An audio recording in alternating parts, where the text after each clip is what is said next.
If you want to find a seat. Brandy, you ready?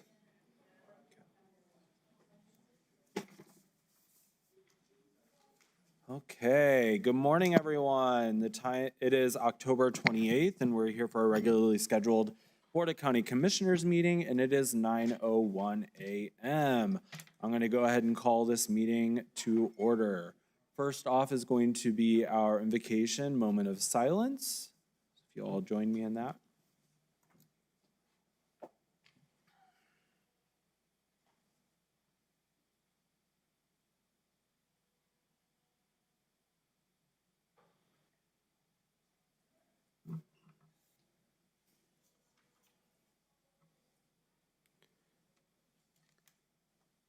If you are able to join and stand and join me in the Pledge of Allegiance, please do. I pledge allegiance to the flag of the United States of America and to the republic for which it stands, one nation, under God, indivisible, with liberty and justice for all. Okay. Brandy, if you'll please roll call the commission for determination of quorum. Commissioner Gameros? Here. Commissioner Reynolds? Commissioner Sanchez? Present. Vice Chair Chaparro? Present. Chair Shaljo Hernandez. Present, we do have quorum this morning. Thank you, Brandy. The commission convenes as the Board of County Commissioners and the County Board of Finance in open session. We have Mr. Lopez here today. Mr. Lopez, are there any changes to the agenda? Good morning, Mr. Chair. Yes, we would like to request several changes to the agenda. We would like to move items number 7, 8, 9, and 17. Again, that's 7, 8, 9, and 17 from the consent calendar and have them heard as full presentations immediately following the consent calendar. And then we also have representatives from Las Cruces Public Schools here. We would like to allow them to start off the public comment period, but remove the 3-minute limitation on them for their presentation. Okay. And that is all. Any comments or questions on that, Commissioners? Mr. Chair, I was speaking to my assistant. I didn't get all the numbers again. 7, 8, 9, and 17 this morning. Thank you. We'll hear them separately after the consent agenda. Okay, seeing nothing else, we'll go ahead with those changes. Thank you, Mr. Lopez. Okay, the consent agenda, the board will be asked to approve by one motion the following items of reoccurring or routine business, and that is going to be items number 1 through 6, and then 10 through 16. Commissioners, do we have a motion? So moved. Sanchez. Second. Okay, we have a motion by Commissioner Sanchez and a second by Commissioner Gameros. Commissioners, any comments or questions on these?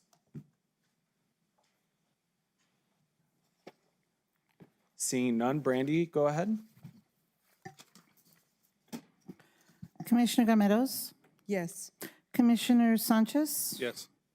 Vice Chair Chaparro? Yes. Chair Shaljo Hernandez. Yes. Motion carries. Go ahead, Brandy, with those resolution numbers. Okay. The numbers are going to be item number 2025-127, item number 5, 2025-128, item number 6, 2025-129,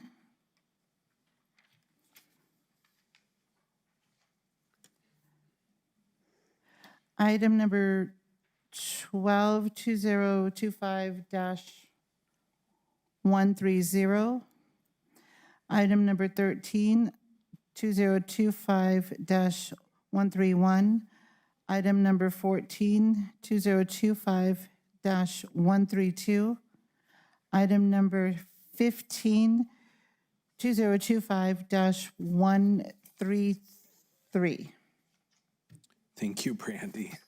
That was a lot of Thank them. you. Yes. Okay, now we are going to move on to 4 separate considerations. The first one is going to be number 7, which is to approve the budget revisions for resolution recording the firefighter recruitment fund FFRF, Year 3 distribution of $225,000 in FY26, as requested by the DFA, Department of Finance and Administration, also adjusting the revision of unexpended Year 1 distribution funds, DFA, for the FFRF in the amount of $382,114. Do we have a motion? Move approval, Sanchez. Second. We have a motion by Commissioner Sanchez, and we have a second by Commissioner Gometos. Go ahead, Mr. Lopez. Thank you, Mr. Chair. Commissioners, Interim Chief Bowen is not able to be here because he is currently driving around one of our fire chief candidates this morning as part of the fire chief process. We'll talk more about that here in a minute. But this actually relates to prior to his coming to the county to help us out. This relates to Q1 of last fiscal year. We were not able to employ all of the firefighter positions that we had requested grant funding support for. And as a result, we need to give back those funds that were unexpended. The state had front-loaded us with that money. That's why we have to actually give it back. And they will not give us our money for this fiscal year until we are fully up and correct with last fiscal year. And then Mr. Eric Alvidrez is here to assist from the budget office on any questions related to this. Wonderful, thank you. Questions, commissioners? Mr. Chair. Yes, of course, Vice Chair. All right, thank you.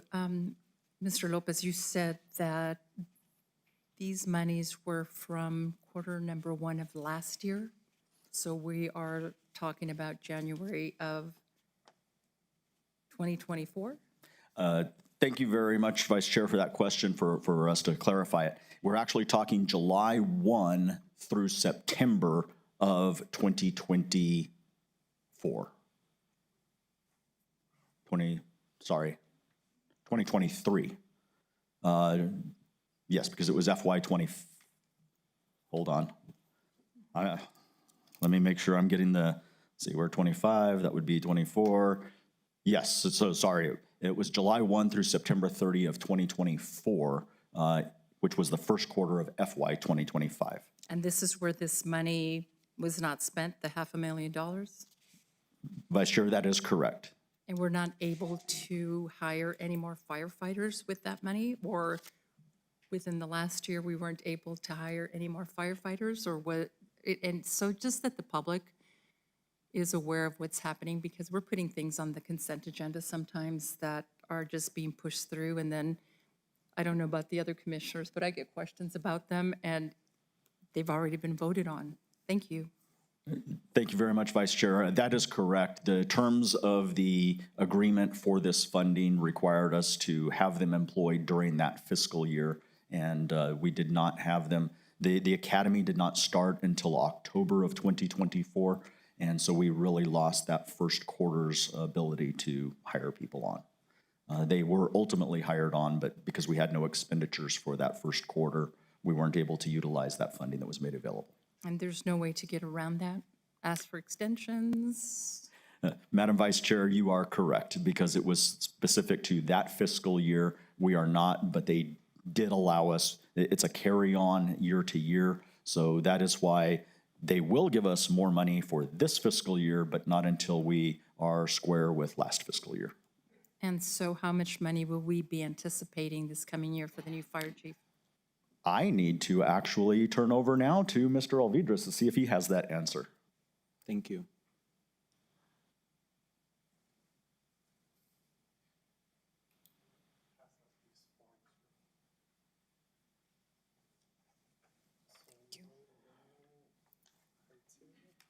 Thank you.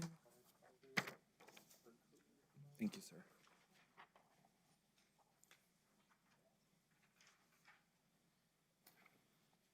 Good morning, Commissioners. My name is Eric Alvidrez. I'm the Senior Budget and Grants Analyst for the Office of Performance and Budget. This is my very first time speaking up here, so I'm glad I remembered my name. So the firefighter recruitment fund was broken down into 3 years. The very first year, we were supposed to get $900,000, which we spent $567,000. So the remaining amount, the $382,000, we do have to return. So this year gets a little tricky because we were supposed to only budget for the second year allocation, which is $450,000. But DFA asked us to merge year 3 and year 2 this fiscal year. So now we're gonna be expecting I have my numbers right here. So it's 450,000 for year 2 and then 225,000 for year 3. So that's 675, thank you. That is the number we're expecting this fiscal year. And then I did have some quick recommendations. I know the legislators are open to hear kind of some of the struggles and what restricted us with hiring firefighters. I think one thing that would be beneficial, maybe one of these no's that we could get turned into a yes, would be the incentives. Because currently, right now, this only covers salary and benefits. But I think it would be a wonderful idea if we could talk to our legislators and let them know that maybe we could take a piece of this just for a hiring incentive. I know we've been doing it for other positions around the county. So we could give 2,000, 4,000, 5,000, whatever the amount is as a hiring incentive. I think it would greatly help increase the amount of firefighters that we're able to hire. So if I may, Mr. Chair, on the 675,000 that is going to be merged from the 450 and the 225, how many firefighters are we able to hire with the 675,000? I have not I don't need an exact number, but Yeah. ballpark. I do not have that number, but I can definitely get it for you. I believe with the $567,000 that we did expend, we hired 13 firefighters. So it should be ballpark around that range, maybe 14, 15. But we do have to expend these funds by the end of the fiscal year. So it kind of restricted us because we were hoping to spend the $225,000 the year after, but now we're kind of being voluntold to spend it all this fiscal year. And I don't know if you're able to answer this question, or perhaps Mr. Lopez is able to answer. How many vacancies do we have regarding firefighters? Thank you for the question, Madam Vice Chair. We currently have 16 individuals who are getting ready to start the academy next month.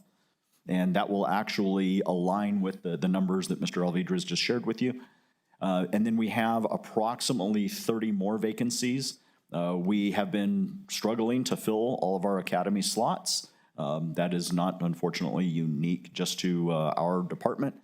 But we are in a continual hiring process, and we'll share a little more information during staff input on some other approaches that we are pursuing in conjunction with purchasing and human resources. And you said we have 30 vacancies and only 16 cadets? That is correct. Thank you. So anybody who knows somebody who might want to make a difference, we are hiring. Is there an age limit? There is a minimum age limit. There is no maximum age limit. They need to be 18. 18 to, 18 to however old that they can still do the job. thank you. No more questions, Mr. Chair. Awesome. And Eric, thank you for coming up with a solution. We'll definitely speak to our legislators when we start having those meetings with them to make sure that we can kind of get that across. I appreciate that. Okay, commissioners, any other questions? Seeing none, Brandy, if you'll roll call us on item number 7, please.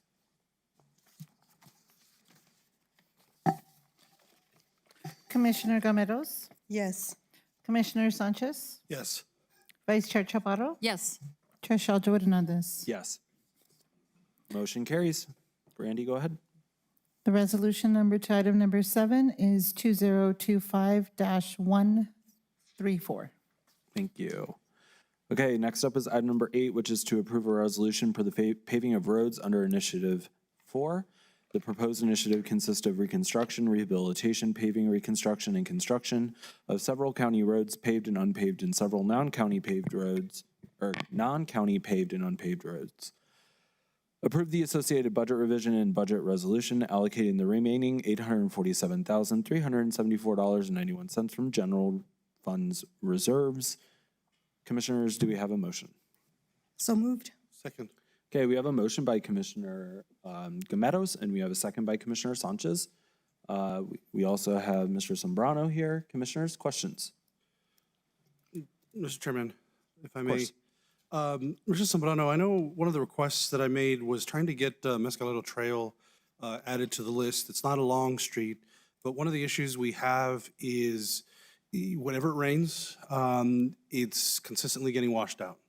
And we're having to go over there and clean it up, fix it, and do so. And like I said, it's not a significant, a long road. So I was just understanding why it may not have met the criteria to be added for the roads initiative.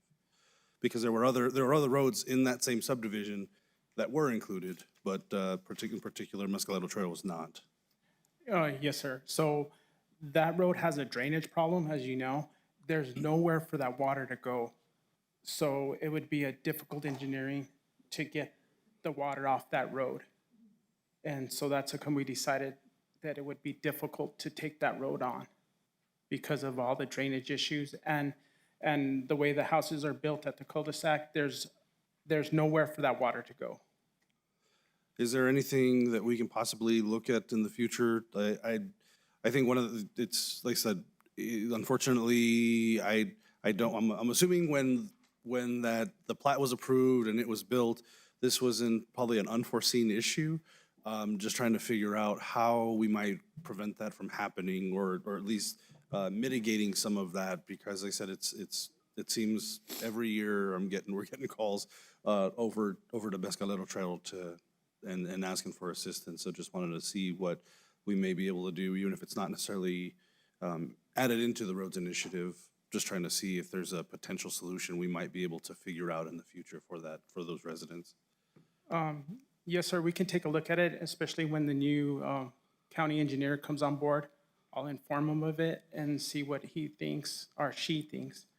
And then we can take a look at it and maybe do like a one-time fix or something like that when we come to the board for that one-time fix. And also where Mescalero Trail and the other ones that we're working on, they're kind of on the opposite ends of that subdivision. Okay, all right. Thank you, sir. Thank you, Mr. Chairman. Thank you. Mr. Chair. Vice Chair. Thank you. Good morning, Mr. Zambrano. And first of all, I'd like to thank you because you took me on a little site visit out to the East Mesa a couple of months ago, and I've returned on my own. And I'm really concerned about Tres Yacas Road and Cougar Road. And I wasn't able to discern if the entirety of Arroyo Road was going to be paved.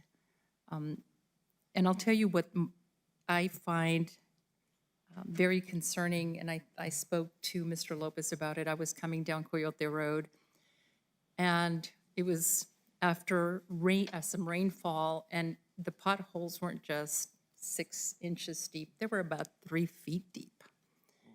And I couldn't get to the house where my constituent was asking for a meeting because of the severity of an arroyo in the middle of the street is what I would call it. And I tried to come in one way, couldn't go all the way through, went all the way around, came back up the street, still couldn't get to a couple of the houses. And I was told that there are children there that might have difficulty getting to a bus stop. On Cougar Road, I was told that a bus for children is actually coming down that road.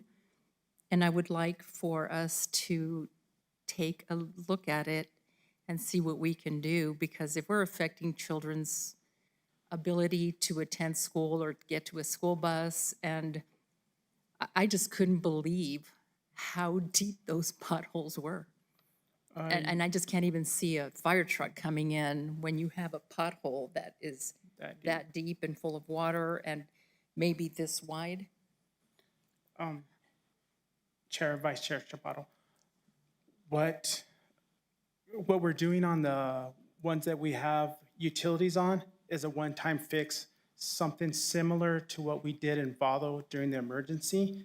So I may suggest us doing a one-time fix for those two roads and then revisit it as needed through Roads Initiative is what I would recommend on those two roads. And that was, that was what was in the email, right? Tres Yuccas and, Correct. okay. And that's the street I had to use to go all the way around, as I recall, because I couldn't go down either Coyote or Cougar.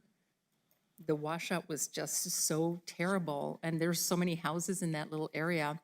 And as we must expect, the city is growing towards the east. Towards the east. And so we're going to have a huge development that's going to come from across from Highway 70 all the way down to Mesa Grande. And there's other developments to the north of US 70.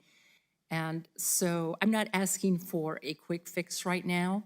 What I'd like to request is if you and I could sit down and maybe go over what we're planning, because those housing developments are going to really grow in the next couple of years. And if we're not fixing these roads at this time or making plans and meeting with the developers, we're going to be, I think, in a world of hurt. And you're so familiar with that area, Dan. So I wouldn't mind taking another field trip with you. Okay, yes, ma'am. I can take you out there and we can discuss it also. But what I suggest for now is a one-time fix, and let's get it, all the potholes filled, get base course down and stuff. So I don't know if we can add it now to like maybe the 2027 list, and then we'll take care of the cost estimate when we go through the budget next year. So the spreadsheet, we'd add those two roads, and then we'll take care of it during budget season of the 5.4 million on the 2027. I appreciate that. So if you have time within the next month or so, since it's not raining as much, and I think the potholes are still there for us to take a little peek at, so I'd appreciate it. Thank you. Yes, ma'am. Thank you. Okay, commissioners, anything else? No? Mr. Chair, I believe there was one other question the vice chair asked, and that was the extent of Arroyo that will be addressed in Roads Initiative 4. And just confirming, Dan, I believe that's east of Holman Road, correct? Nothing west of Holman Road on Arroyo. Yes, yes, it is. The limits are Arroyo Road from Weisener to Holman are the limits on that. And we do have storm sewer down that road. And also to the west of that, Flood has a project that they're gonna pave. So we're continuing that on for another east-west connection. Mr. Chair, if I may, another question, because you just jogged my memory, Mr. Lopez. There's that road over there by the Peachtree Hills where I almost lost my transmission. Would you please remind me of that road? That wasn't Peachtree Hills. It was the one that intersects it. Madam Vice Chair, it was Peachtree Hills. That's where we found your transmission. Right. So, Is and that on? yes, go ahead, Dan. Is that on, are we looking at that? Yes, ma'am. The design is probably about 99%. We were a little bit short on money, but we found it. So it should be going to the contractor soon. And then west of that, the developer is going to be doing that part of Peachtree Hills. So it should be a full connection. Great news. Yeah, with, on our part, we're going to have a 5-foot sidewalk, but the two parts that are the city, they're going to have the walking path. So it'll all tie in, the multimodal also. And when is the anticipated completion date, please? Ma'am, we should get it out by the beginning of the year, and it's probably going to take about 6 months. So we're looking at June of next year? Yes, ma'am. Thank you. So, Mr. Lopez, since we're gonna look at doing a budget revision or putting these on the budget next year, do we need to amend the resolution to add these on, or what would be your preferred method to do that? Mr. Chair, thank you for that question. If the board is comfortable with adding them now, that will make our budget estimates much more accurate when we bring them to you in about 6 months. Okay, so at this time, then, we should definitely entertain a motion to add the, Commissioner Sanchez, what road was that? Well, Mr. Chairman, I don't think we need to add necessarily my road to the list. I think where we were talking is going to be kind of a one-time, or at least trying to do that outside of the roads initiative. Okay, So, Commissioner Sanchez, what I'd like to do is have us hire a contractor so they don't see county vehicles there. Because then that goes, while the county fixed it once, and it causes more problems in the long run if a contractor's not out there. okay. I mean, we can determine kind of the solution as we move forward. I just wanted to understand, like I said, I know from that perspective, understand why it was not done, because I know that's the question that I was asked by a couple of constituents out there. So I just wanted to get a basic understanding for that. So like I said, I don't mind, like I said, as we move forward with a solution, we can figure that, I guess, the logistics of all that out. And then I'm sure it'll probably, if a budget adjustment is needed, it'll have to come before the board, so. Okay, yes, sir. okay, Agreed. okay. Then we are good with that. Brandy, if you can go ahead and roll call the commission on the resolution. Mr. Chairman, Yes. just as a point of order, do we need to have an amendment to add roads?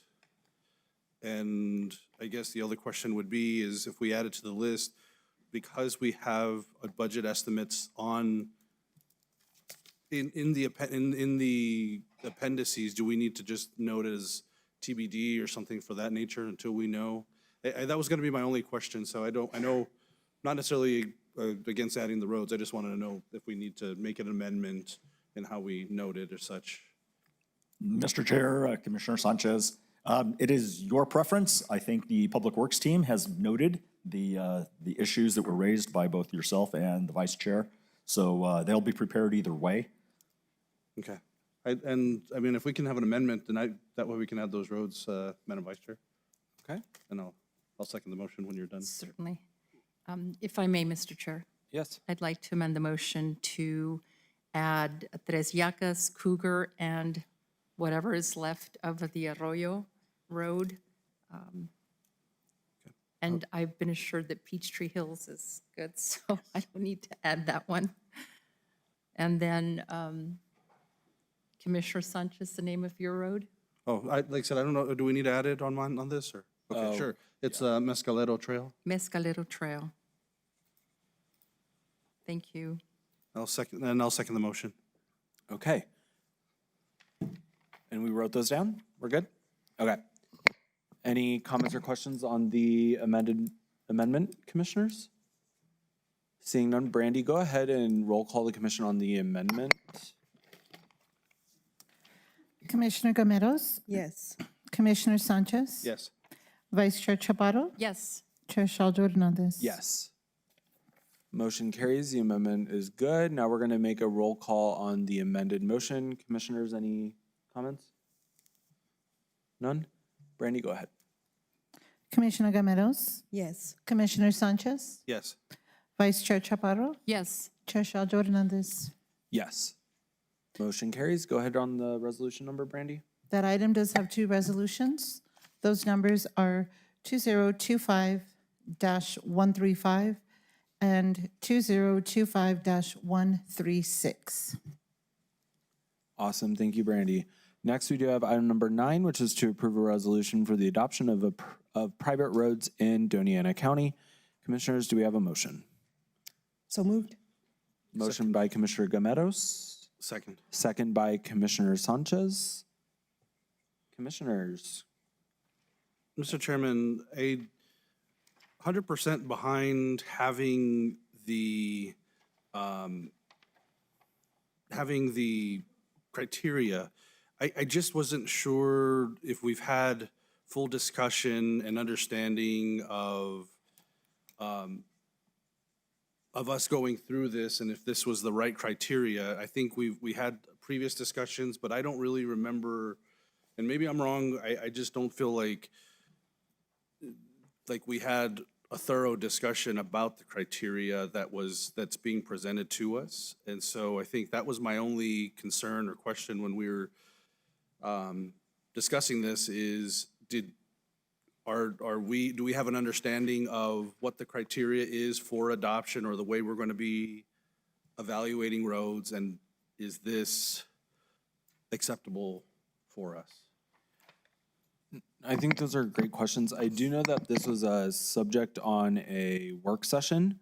But if we want to go through the kind of the adoption metrics, I know that Mr. Sombrano and also Mr. Lopez has worked on this. So if you guys want to lead us in kind of going over those metrics, that'd be really great.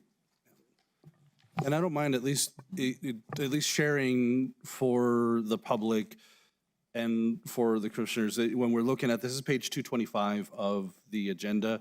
It says, number one, when a private road adoption is requested by the property owners, the private road must meet the requirements of the UDC for applicable roadway type. There must be a 50-foot right-of-way for residential roads. There also must be all underground utilities must already be in place underneath the road or be placed outside the paved section. D, the road must have pavement condition index rating of at least 86 out of 100. And E, the property owners must deed the land for road and attendant rights of way to the county. Then it says when the private road adoption is at the request of the county, then A, the Department of Public Works shall evaluate the need for the road to include public safety, connectivity to the larger road network, cost-benefit analysis, and economic benefit.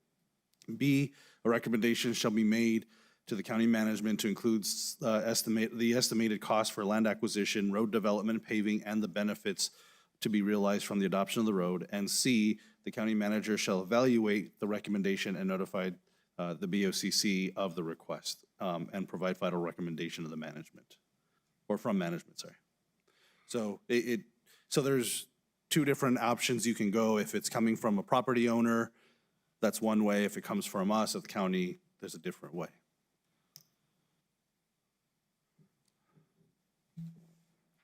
Mr. Chair, Commissioner Sanchez, that is, you read it perfectly. So that is exactly the intent. There would be two different paths. The reason the two different paths were carved out is in the past, we've had property owners request that their private road be adopted and then expect the county to pay them for their right-of-way. And we've also had people in a subdivision that did not want their private road adopted and others within their subdivision that did want it adopted. So this would, we would basically be going through a petition process. Public Works already has the forms for this ready to go. They've got the process ready, if the board does approve this, so that they can go out and get the signatures. Whoever's requesting that private road adoption can get the signatures of the other people within their subdivision along the road, whatever it may be, so that from the very beginning, we understand where we're at with whether this is truly the desire of everybody or just the desire of one person on that street. Mr. Chairman. Thank you, Mr. Lopez and Mr. Zambrano. I think let me bring up an example. And where would this fall in? A legislator shows up and says, I have capital outlay money to give you. I want you to pave this road. Would that fall under a citizen coming to us? Or would that fall under the commission having, or under the county making the request? I want to make this very clear. I do not, with much respect to our legislators who provide us with so much of capital outlay money and funding, but I don't want them necessarily telling us what we need to pave. I think it should be a collaborative effort. I think we should be able to tell them, hey, you know what? This road has these issues. It doesn't meet certain criteria, but you know what? This other road in the same neighborhood will meet the criteria, and that would be a better selection. that's what I want to, that's what I'm hoping we'll be able to do, is that this will give us a data-driven opportunity to have that collaborative effort with our legislators. So that way we can achieve, their goals and our goals of making sure the public is taken care of. Mr. Chair, Commissioner Sanchez, you are 100% spot on, Tres Caballos. And Firehouse Road were both good examples of that. Money was provided, and not all the property owners wanted the county to pave the road. And that created a lot of problems. So having this formal process would allow us to let our legislative body know, if you have constituents who want their private road adopted and therefore you provide us some funding, here's the process they need to start. They need to make sure everybody on the road really wants it to be adopted by the county. And if not, if it's only a section of it, then we need to know it's that section. But that also gives us the opportunity to remind our legislators, we do have approximately 700 miles of unpaved roads. So if they wish to assist us in paving many of those, there is lots of opportunity, as you noted. Awesome. I appreciate that. Like I said, I just want to make sure it's a collaborative effort. I completely understand, because our legislators are in the communities just like we are. They hear the feedback from our constituents and residents that live in our neighborhoods. And so just want to make sure that there's that opportunity that we can show them based off of this. And I think you're saying this is the opportunity to do this, so I'm 100% supportive of it. Just wanted to make sure we had the conversation and we had the opportunity as the BOCC to discuss it quickly. Thank you. Mr. Chair. Yes, Vice Chair. Just to follow up on a question from Commissioner Sanchez and what you mentioned, Mr. Lopez, regarding signatures that need to be gathered to pave a private road. Does it need, and so that the public who are watching may be clear on this, is it signatures from every single property owner, or is it majority or 80%, or how are we going to calculate that? Mr. Chair, Madam Vice Chair, that is a great question.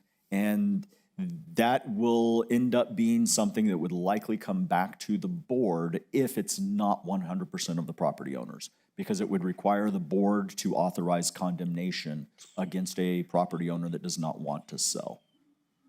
So we would certainly prefer everybody be in agreement along a roadway if we're going to adopt it. And it certainly would reach out, we would assist in educating people about the benefits of it being adopted by the county. But there may be opportunities for it to be, say, the front section connecting to a major arterial if the back property owners don't want theirs paved. So we're looking at 100% and working back from there. Mr. Chair, Madam Vice Chair, that is a good way to say that. Thank you. Awesome. Thank you, Mr. Lopez. Thank you, Dan. Commissioners, anything else? Okay, seeing none. Brandy, let's go ahead and roll call. Commissioner Gameros, Yes. Commissioner Sanchez. Yes. Vice Chair Chaparro. Yes. Chair Shal Jordan on this. Yes. Motion carries. Brandy, go ahead with that resolution number. That resolution number is 2025-137. 137. Thank you, ma'am. Okay, next up, we do have item number 17, which is to approve the purchase of property located at 2780 West Picacho in the amount of $2,359,895 plus associated closing costs, owner's policy, insurance commitment, etc., and associated budget revisions, transferring budget from hospital lease fund reserves, budget resolution, and property purchase resolution, and authorize county manager or designee signature authority on the purchase agreement, closing documents, deeds, contracts, amendments, revisions, and all related documents associated with the project and acquisition. Commission? So moved. A motion by Commissioner Gameros, and we have a second by Commissioner Sanchez. And welcome, Mr. Herrera. Good morning, Chair, Commissioners. Robert Herrera, Director, Facilities and Services. The item before you is a request to purchase a property located at 2780 West Picacho. Excuse me. The appraised value of the property is $2,050,000. It currently has a facility on the site. The square footage of that facility is 8,784. and a vacant lot adjacent to it that will be used for a potential parking lot or addition. The seller is requesting the county to pay a purchase price of $2,359,895, plus the closing costs estimated at $4,500. So if this property is purchased, part of it is a shell, and for the intended use and addition, the estimated build-out for upgrades to that facility would be about approximately $1.8 million. The cost to build a similar facility of that size would be $6.5 million. So as you can see there, this purchase, in my opinion, is a good investment. So this purchase is intended to possibly be used for DA, district attorney offices. Per our recently completed space study, the DA would need approximately 12,580 square feet of space. Currently here at the government center, they have an excess of space of approximately 8,000 to 9,000, depending on the space standards that we use. So this facility would meet the needs.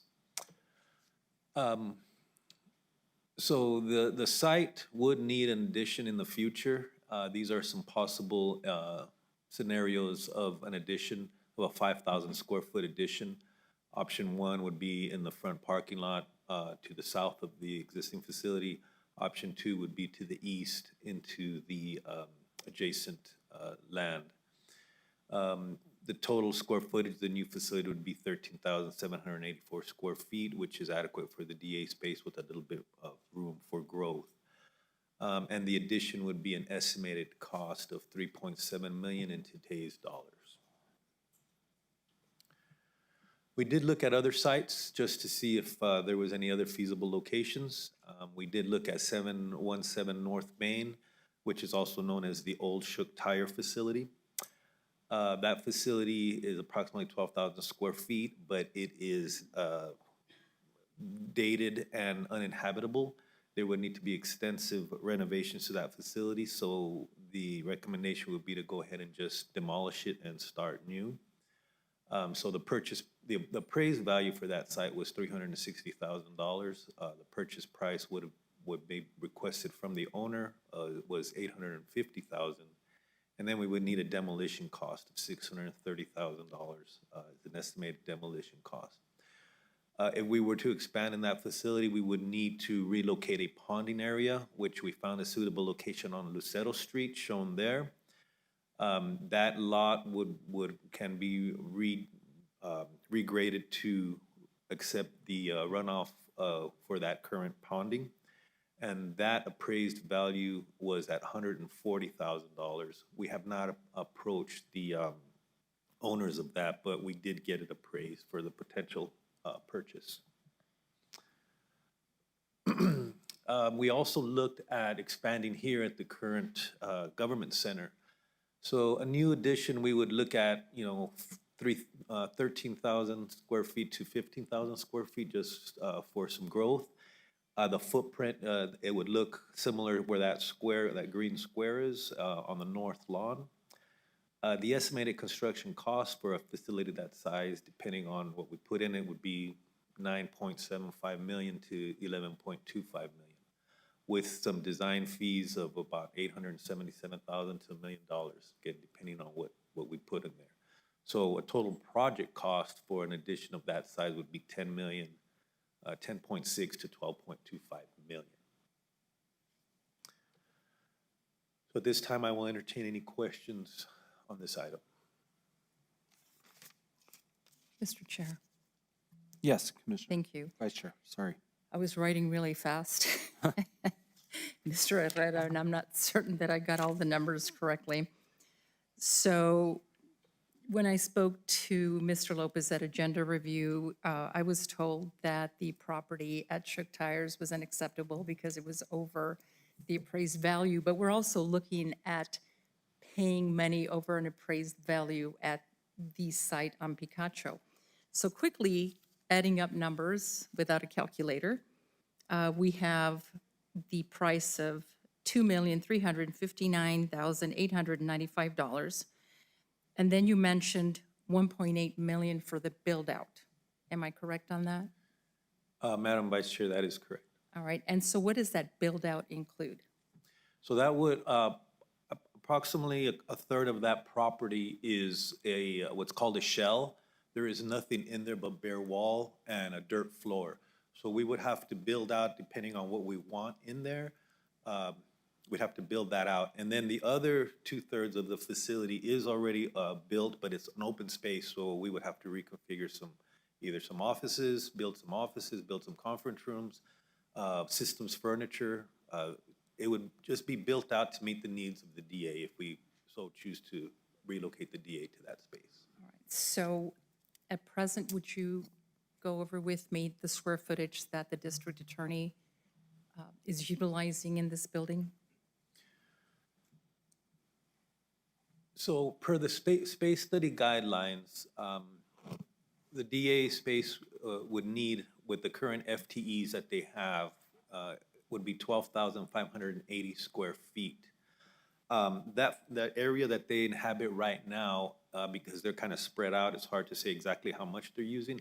But based on this criteria or based on this standard, the space that they occupy up north, up in the second floor, shows that they have an excess of 8,100 to 9,200 square feet here at the government center. So that is fairly large, what they're using.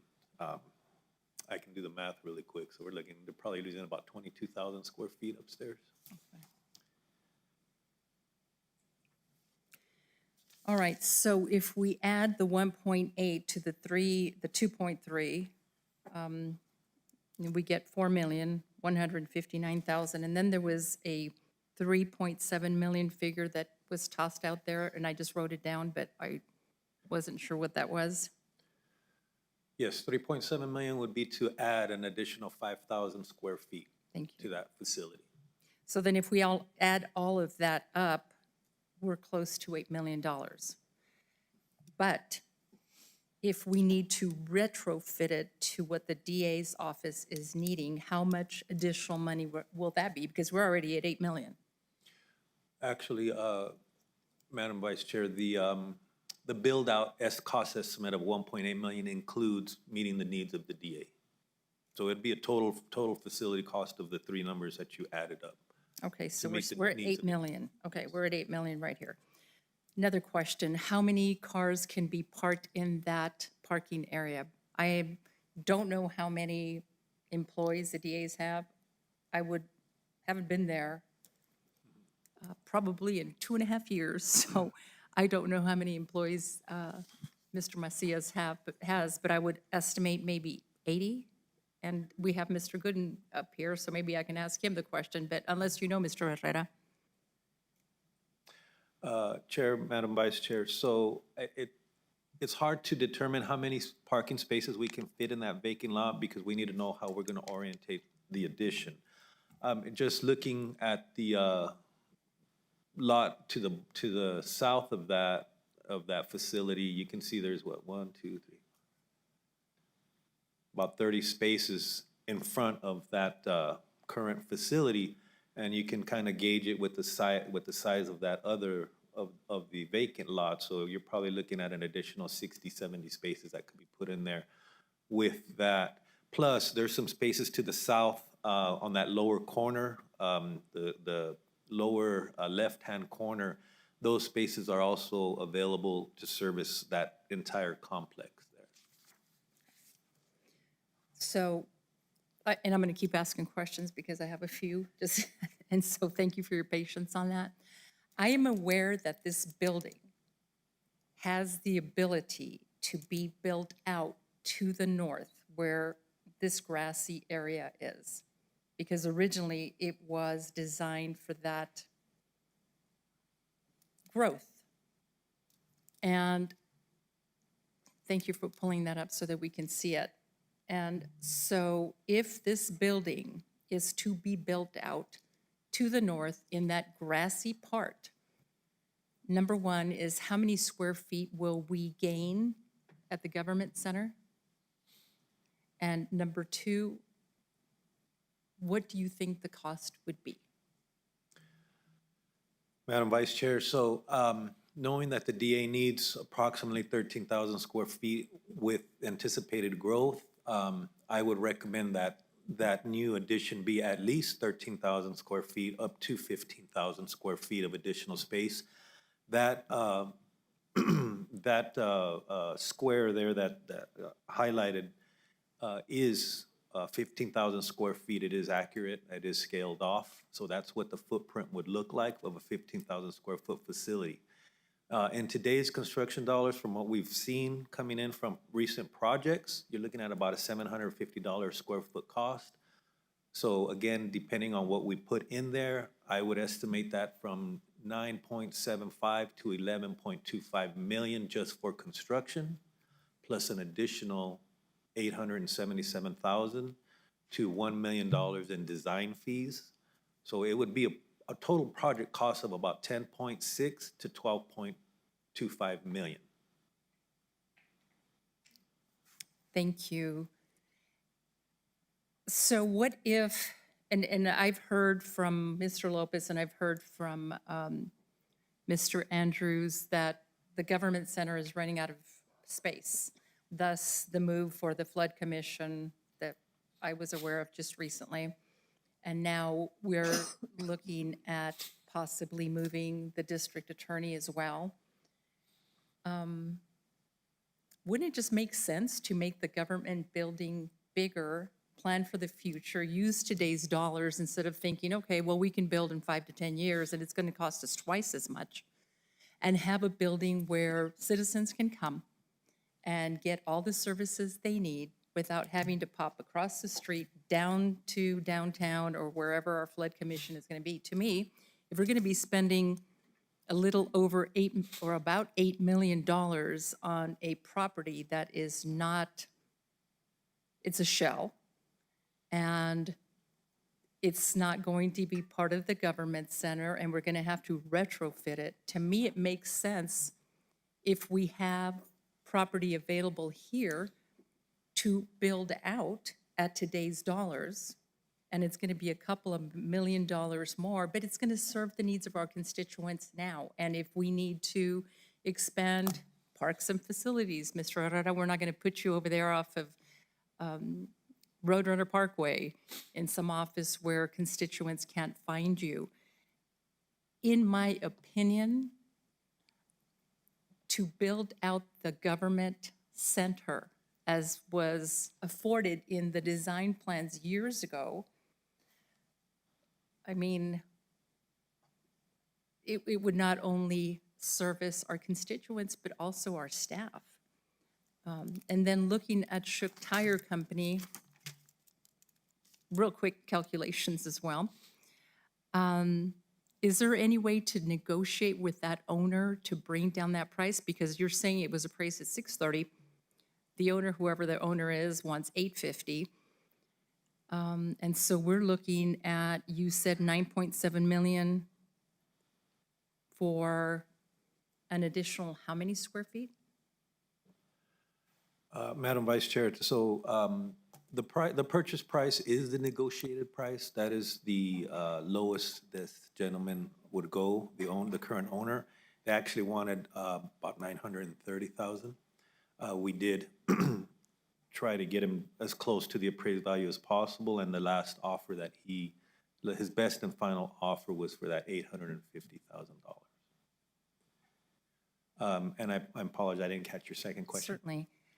And you mentioned 9.75 million to in total, to demolish, to build, to add, and I didn't get the square feet of that addition. So, Madam Chair, Vice Chair, so if we did purchases at $850,000, we would have to add another 630,000 for the demolition of that facility, and these are estimated costs. So just alone to get a vacant lot, we would, and then we would have to buy the Lucero property, and let's just assume that we get it for the 140,000. We're looking at 1.6 million just to have vacant lot there that is buildable. And then again, if we take, let's just say 13,000 square feet that we want to add to build on there,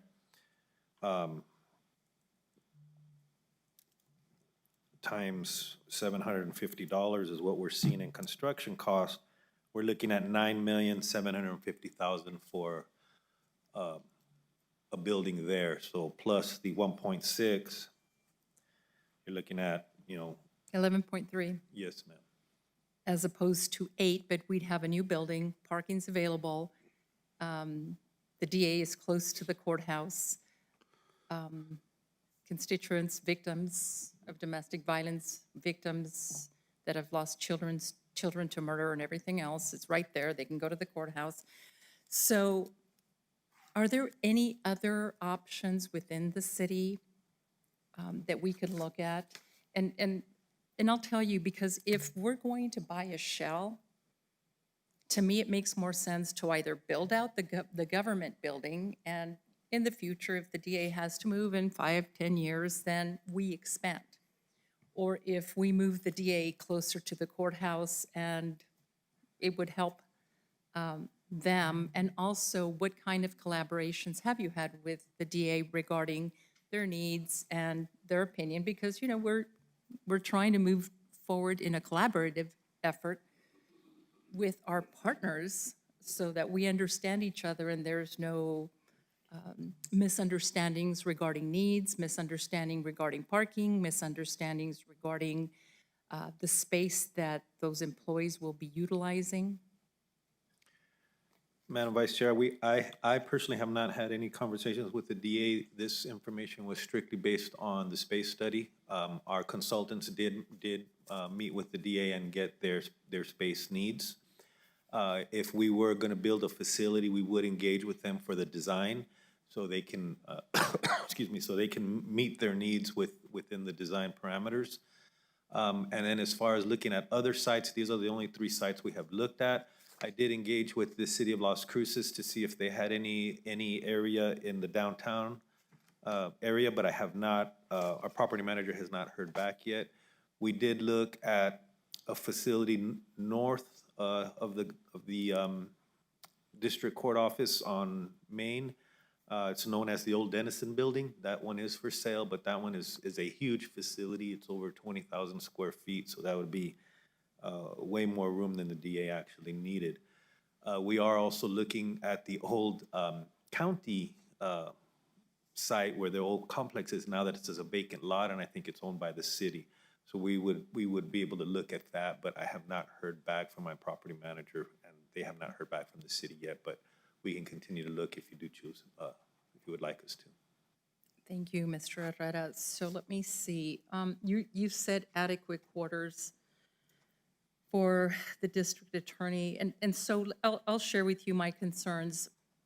As we move forward as commissioners, I'm beginning to get concerned that we're not speaking to our community partners, and it's not a reflection on you, but I think as commissioners, we need to be more transparent about the taxpayers' money we're using, because we're looking at $8 million for a Picacho building that may or may not serve the needs of the district attorney because there's not been a collaboration with what they need. Or we're looking at Shook Tires that would be a $9.7 million to build out there, or in addition to the courthouse, that would be $10.6 million. So, in my opinion, if we're going to spend millions of taxpayers' money, to me, it would be sensible to look at other projects besides just trying to buy something because we've spoken to a landlord on Picacho who has a shell of a building, and without the collaboration of the district attorney. I mean, I'd rather build out this building and have enough use for other departments, even if it's going to be another, let's see, another 1.5 mil. I mean, if we're going to be spending $8 million out here behind the Walgreens, I would rather expand this building to serve our constituents. And if the district attorney needs to move out in 5 years, 10 years, then it's utilized by our departments. What do you think about that? Madam Chair, it's really difficult for me to answer that question. I mean, I see your point. You know, if we do remove the DA from this facility, the county would be gaining 22,000 square feet for $8 million for the initial cost. But, you know, another difficulty with the Shook Tire site is where to house the additional cars, because as you know, that facility is already challenged with parking. That site would not include parking, so they would have to share parking with the courthouse. So that's a challenge that we would have to look at. You know, we can possibly add a parking garage or something underneath that facility if we go vertical. That's an option, but that would probably increase price. I do think that the Picacho site, based on the dollar value, is a good investment because the four walls and the roof are already built. So that's why it's a little bit cheaper. But then again, there's also challenges there where we have to do an expansion. So, you know, either way, I mean, it is just a large county investment that, you know, I would defer to the commission to make that decision. Thank you, Mr. Herrera. And I really appreciate you being transparent regarding this, but we're looking at not the 200 or the 2.3 million. We're looking at 8 million, 9 million, or 10 million when it comes down to it. That's what we're looking at, not 200, not 2.3 million. We're looking at 8, 9.7, or 10.6. And I think this is where this commission has to think about where we want to utilize these taxpayers' money. And again, no reflection on you, but I think there's other sites that might be usable for the district attorney's office.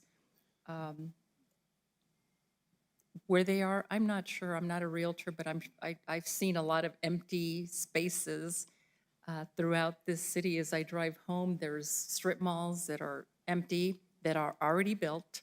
I don't know the prices, but I think I'd feel more comfortable if we keep looking. I don't think this is an issue that we need the room right now, that we need to move out the district attorney's office right now, but I really think that we need to keep in mind the utilization of our growth for our different departments. And I feel rushed with this. I appreciate the information you've given me, but to go from 2.3, again, to go from 2.3 to 8 million or 9.7, 10.6, and 8.2 mil, that is a huge stretch. And another concern as well would be the security. I mean, right now, we have installed these security people out there, X-ray machines or whatever they're called. I don't know how secure. I know that as a former judge, I was threatened a lot. And I'm sure the district attorneys are probably threatened a lot too, just like the court is. But I would feel better if we looked at this a little closer so that we can really make a good decision on either 8, 9.7, or 10.6 million. So with that, Mr. Chair, I'd like to table this item until we get further information, better cost estimates, because we're going from 2.3 again to 8 million or 8.1, 9.7 or 10.6 million. Thank you, Vice Chair. Mr. Chairman, Yes, I have a couple questions myself. of course, Commissioner Sanchez. Thank you. Mr. Arteta, what type of maintenance was performed at Shook Tire? Was it only tires, or did they do other type of car maintenance? Or, I don't know if you're aware, but just was curious. Chair, Commissioner Sanchez, that facility's been closed for a long time. I do remember they doing tires and mechanic work. That's why we probably need to demo that facility. I am sure the age of that facility is probably has asbestos, and the site would need to be cleaned up, so that is why the recommendation was to just demo that facility.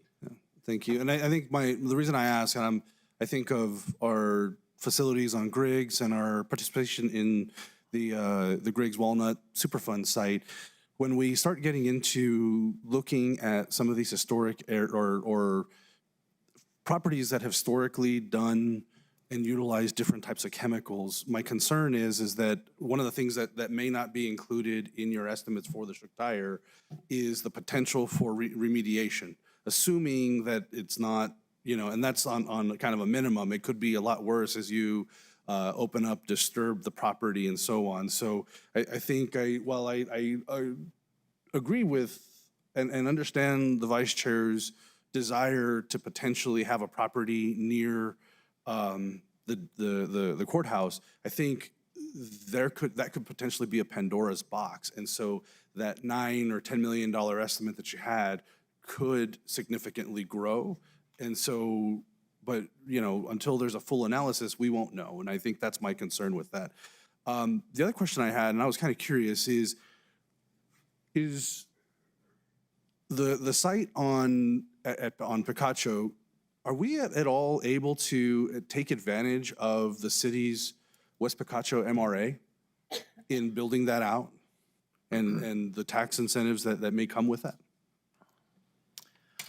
Chair, Commissioner Sanchez, I am not aware of that, but I can, again, we have reached out to the city. Hopefully we can, get some collaboration with them, and I could ask that question and get back to the commission. But yeah, I have not investigated that at all. Okay, and I think one of the things that we've seen has been the city of Las Cruces wanting to continue to build out and improve the area on West Picacho. So I think, looking at the proposed property, I think it's an opportunity to be able to do that, play a part in, being able to continue to build out within the West Picacho area and help within the local community. I think the other thing that's noted, or not noted, but here, that property to the north is actually owned by LCPS, because that is the grounds of Picacho Middle School. And I think one of the things that, as we talk about security, I honestly believe that having the district attorney's office right next to a school would provide a presence that would bring more security to the area. And as we have the school district there, I think it'd be an awesome opportunity for us as we continue to grow out and bring more traffic, more eyes, but potentially bring more security to the area for our students and for that neighborhood. And so I think it's an awesome, I think there's a lot of potential with this property, in my opinion. Understand the other sites. I think one of the concerns that we have here is, while we have the lawn, our north lawn that we can build out, we're not going to be adding any more parking spaces. As that continues to grow, we're going to see more of those parking spaces being used. And I know when we have some parking spaces in the front, but if we want to have accessibility for our residents to come in here, I think that's another concern that would have to be evaluated, along with the long-term ramifications of building out an annex to the facility when, is that really, in terms of maintenance in the long term, are we saving a lot? I don't know. I'm not in that, but I don't see that there's a lot, while there's potential synergies there, I just don't see where that's going to be significant savings. So in my mind, like I said, I think there's a lot of upside to the Picacho property in my view, but and there's other concerns that are maybe not addressed or that we haven't delved into within the Shook Tire and or possibly looking here at the government center. So But like I said, in my mind, I'm supportive of taking a look at or moving forward with the Picacho facility. So, thank you, Mr. Chairman. Mr. Chair. Commissioner, or Vice Chair. Thank you. And Commissioner Sanchez, you hit the nail on the head. We don't have all the answers. And so we don't have all the answers to the Picacho building, although you did bring up some valid points regarding maybe the students feeling a little secure. But we haven't evaluated any long-term ramifications of any one building. And so what I am requesting, because I can think of empty strip malls that are new right now, and I'm not particularly leaning towards Shook Tire or, I'd love to build out the government center. That would be what I would like to do. But as I drive home along Loman, there's empty strip malls that have been empty for 2 or 3 years. And I would really like to explore that avenue because we may get a bigger bang for our dollars than what we're facing on Picacho. And you said it, Mr. Herrera, there's other options to explore. You've also mentioned that the city has not answered your call regarding any monies that are out there to help us with this particular project. I don't think we have all the answers, Commissioner Sanchez. I think you're absolutely right on that. And to explore getting further money, and I don't know what that grant is from the city to build out more or fill out vacant land in Picacho, but we just don't have all the answers. And thus my reason for tabling this until we are able to better make a decision on if there's other properties available, if we get better dollar amounts of how much the total is going to be. So thus my motion for tabling this until the beginning or the first meeting of January to allow Mr. Herrera to further explore. There is a great strip mall up on Loman around the Mountain View Hospital that's been vacant. And I believe just from the look of it, it looks like about 10,000, maybe 12,000 square feet up there. And it's secure. It has hills right behind it. I mean, it might be a better option. Madam for Chair, us we did not explore that far out. We were trying to keep this facility in relatively close proximity to the government center or the district court office. But if that is the direction from the commission, we can look citywide. Thank you. And also collaborating with the district attorney's office, and that way we better understand their needs. If they have the 80 or 100 employees, I'm not sure how many employees they have. But I think to collaborate with our partners, instead of saying, hey, you will do this, instead of saying, hey, what are the options? Maybe they have ideas where there's some available land, or I don't know, maybe Mr. Macias owns 20 acres downtown. I don't know. So thus, my desire for getting more answers so that we can explain to the public where these millions and millions of dollars are going to go. Also, before I end my questioning, if you can remind me how much was the calculation to add to the county courthouse? For whatever they were asking, I can't remember the square feet, that was For what the he- addition For the to the addition. courthouse, They were asking, uh, I can't remember the cost or the square 2 feet they were years ago, requesting. 2 years ago was estimated at little over $16 million, Madam Chair. That's a bit too much, but okay. Thank you so much, Mr. Herrera. Okay, so that was a motion? Yes, to table until first meeting in January. Sorry, So but it's I not- turned it off. If I may withdraw the prior motion to table, what I'd like to do is put Postpone. forward, yes, postpone the vote and then table this until the first meeting in January, thus giving Mr. Herrera 8 weeks approximately to see if there's other options that are less costly to our taxpayers. Okay, we have a motion to postpone until the first meeting in January. Do we have a second? Mr. Chair, I second it because I feel that we do need to have more discussion along with the DA. Okay. And then I think, all three properties are pretty high as well. So I think we really do need to have that more discussion and probably looking out more. Okay. So we do have a motion and a second to table, or I'm sorry, to postpone until the first meeting in January. Any other further discussion? Seeing none, go ahead, Brandy. Commissioner Gomeros? Yes. Commissioner Sanchez? No. Vice Chair Chaparro? Yes. Chair Shal Hernandez? Yes. Motion carries. We will postpone, or we will hear this in January, and we'll get more information in between. If we need to add this to our future work session, please do. That way we can just make sure that we're ready to go for January. Thank you, Commissioners. Thank you. Okay, next up, we do have our employee recognition where the commission will recognize Doña County employees for their years of service to Doña. And Mr. Lopez, you're in the hot seat all day today, sir, so welcome.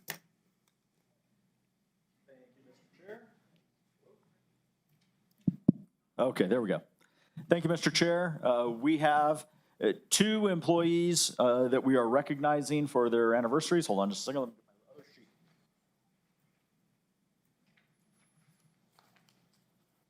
Two anniversaries and two retirements. So to start off with, up on the screen, you should be seeing our 10-year anniversary for Arturo Sanchez in the treasurer's office. Is Arturo in the audience? Nope. Well, let's give him a hand anyway.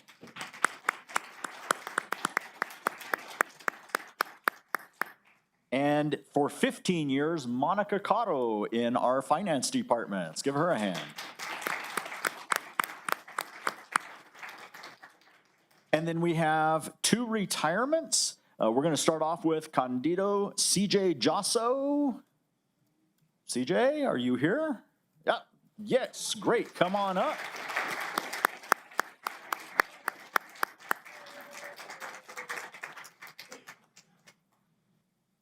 Congratulations on making it to retirement. Now come over and be embarrassed. Candido Josso began his distinguished career with Doña County in February 2008, serving as a plans examiner and plumbing and mechanical inspector.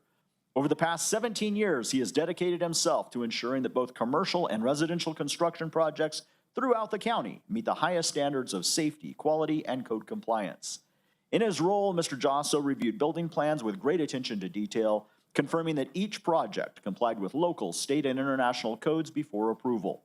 He also conducted on-site inspections, verifying that installations were completed in accordance with the 2021 Uniform Plumbing, Mechanical, and International Building Codes. His technical expertise, professionalism, and consistency have been instrumental in maintaining the integrity of the county's inspection and permitting processes.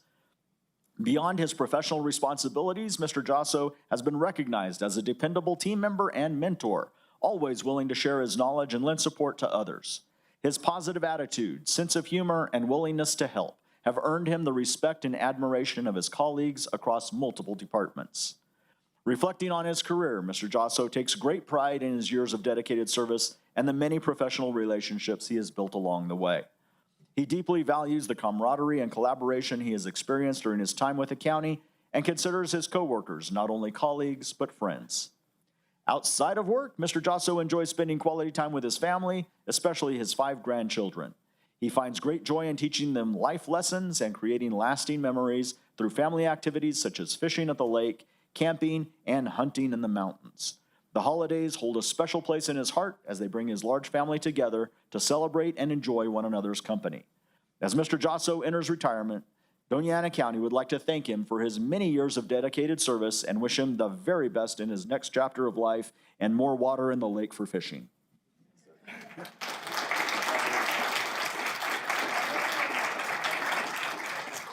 the pen for you. Come on up here. Actually, do you have anybody that you'd like to have join you in the picture? No. Nope, okay. Let's go ahead and come on up to the top here. Just come right around this way.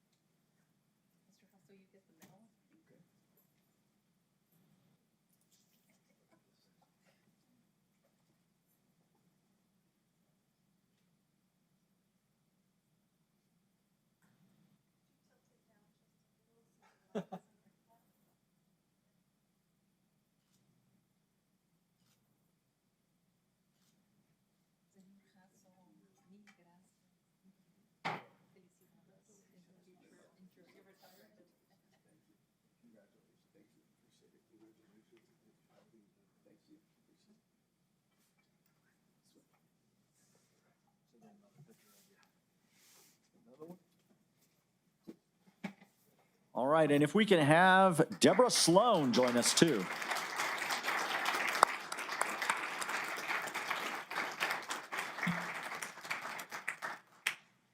Deborah asked that our other assistant county manager, Deb Weir, read her little bio here. So we've got a video from Deb from Tampa. So see if we can get it pulled up here.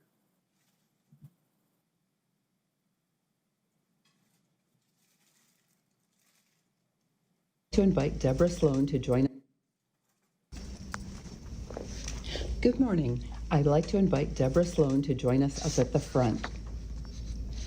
After more than 2 decades of dedicated service with Doña County, Deborah Sloan is retiring from her role in the purchasing department, where she served as a dependable and knowledgeable team member known for her expertise with W-9s and 1099s.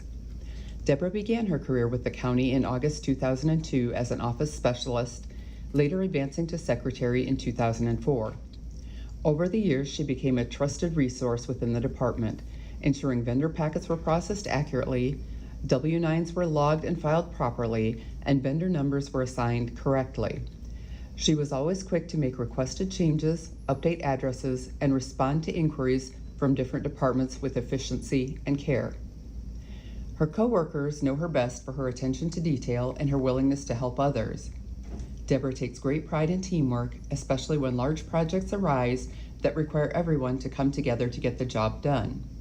Her reliability, institutional knowledge, and kind spirit have made a lasting impression on everyone she's worked with. Outside of work, Deborah finds great joy in spending time with her grandchildren and great-grandchildren. Together, they love hunting for rocks and bugs, painting, watering plants, watching movies, and playing with the dogs. Whether exploring nature or learning new things together, Deborah treasures every moment spent with her family. As she enters retirement, Deborah's contributions to Doña County will be remembered fondly, and she will be greatly missed by her colleagues and friends. Please join me in thanking and congratulating Deborah Sloan on her retirement.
Congratulations to everyone. Anyone else, Mr. Lopez? Mr. Chair, that is all for employee recognitions this morning. Awesome. Next up, we do have two proclamations. The first one is to proclaim October as National Disability Employment Awareness Month in Doña County. Vice Chair? Thank you. Thank you, Mr. Chair. October is recognized as National Disability Employment Awareness Month, celebrating 80 years under the theme, Access to Good Jobs for All. Individuals with disabilities play a vital role in strengthening the workforce through their diverse talents, perspectives, and innovation. Yet, only 37% of people with disabilities are employed, compared to 75% of those without. Programs like Tresco Works exemplify efforts to expand opportunities and super inclusion for people of all abilities. At this time, we'd like to welcome Sylvia Washington, Tresco CEO, Analisa Martinez, Director of Tresco Works, Pablo Herrera, Assistant Director of Business Development, Stacy Ellen, Community Engagement Manager. And just on a personal note, I have family members that have disabilities, and they were so fortunate to be employed by Tresco. My cousin Danny, who passed away about 5 years ago, he had disabilities, and he was so grateful to have a job. And it meant a lot for my family that he was able to earn his own money and spend his own money. And I know that when I spoke to him, that was one of his greatest joys, to be able to have a job and be independent and have that pride of being able to be employed. So thank you to your organization for helping my family member. Okay. Good morning. The people you announced look a little different. Good morning, Chairman, Commissioners, and County leadership. I'm Sylvia Washington, the President and CEO of Tresco, and with us this morning is our HR Director, Tiffany Romero, and our Community Engagement Manager, Stacy Allen. Pablo and Annalisa are actually out in the field, as they are our leadership under Tresco Works. Thank you for your support of National Disability Employment Awareness Month and for promoting inclusive employment in Doña County. At Tresco, we create jobs for people with disabilities through custodial, grounds, and facility maintenance services. With over 70 contracts statewide, but specifically 41 right here in Doña County, we truly appreciate your partnership and commitment to building a stronger and more inclusive workplace. So thank you so much.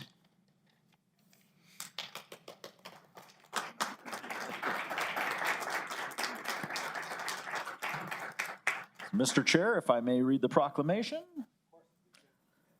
Whereas October is designated National Disability Employment Awareness Month, and on its 80th anniversary, we support the national theme, Access to Good Jobs for All. And whereas individuals with disabilities make vital contributions across all industries, strengthening the workforce with their unique talents, perspectives, and innovative ideas. And whereas about 22 million, or 11% of the 201 million non-institutionalized people ages 18 to 64 in the United States have a disability. In 2023, the employment rate was an estimated 37% compared to 75% for people without a disability. And whereas creating improved access to more employment opportunities is essential to fully include people with disabilities in the workforce. An excellent example of support is Tresco Works, which provides professional and individualized services, support, and opportunities to people with differing abilities of any age, their families, and our community. And whereas we can all take this opportunity to educate ourselves about disability employment issues and promote inclusive employment practices, celebrate the contributions of workers without disabilities, and work together to break down barriers to employment for individuals with disabilities. And whereas Doña County is committed to ensuring that employment opportunities are accessible to all and that every individual is provided the tools and support necessary for success in the workplace. Now, therefore, the Doña County Board of Commissioners does hereby proclaim the month of October as National Disability Employment Awareness Month. Proudly proclaimed this 28th day of October, 2025. Congratulations.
Thank you.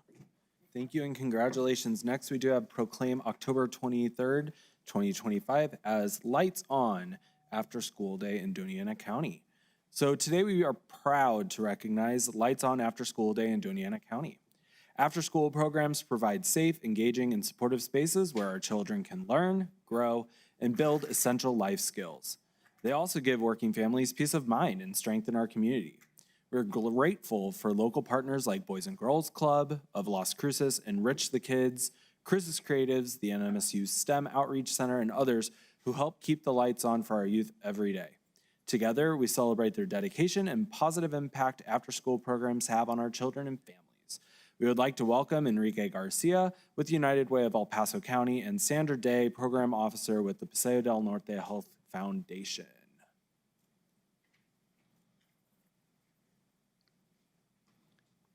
Welcome.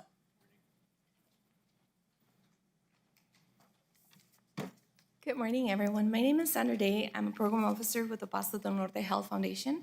And this morning, I'm joined by my colleagues, Enrique Garcia and Ana Ramirez from United Way of El Paso County. On behalf of the Health Foundation, United Way, and our many partners that some of them are providing out-of-school time services in Doña County, we are honored to receive this proclamation for Lights On After School, and we thank you for recognizing the importance of these programs. So thank you so much, commissioners, for reminding us that keeping the lights on, shining bright, is so important for the positive youth development of our kids. At the Paseo del Norte Health Foundation, we know that these programs are essential, not only for health, but also for connection and for learning.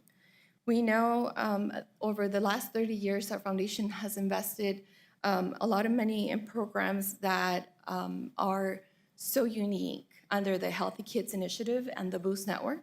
They're able to connect youth and kids with a positive activity, a safe environment, and a trusted adult, somebody that can be a mentor to them and somebody that can be a positive role model when parents are at work. So we thank you for your time today, and we continue to ask for the support to keep those lights on, shining bright for our youth. Thank you so much. I don't have much to add, honestly. This is an initiative and a partnership we have with the Paseo Norte Health Foundation at United Way of El Paso County. This is a tri-state binational effort. So we work with more than 100 partners throughout the borderland region.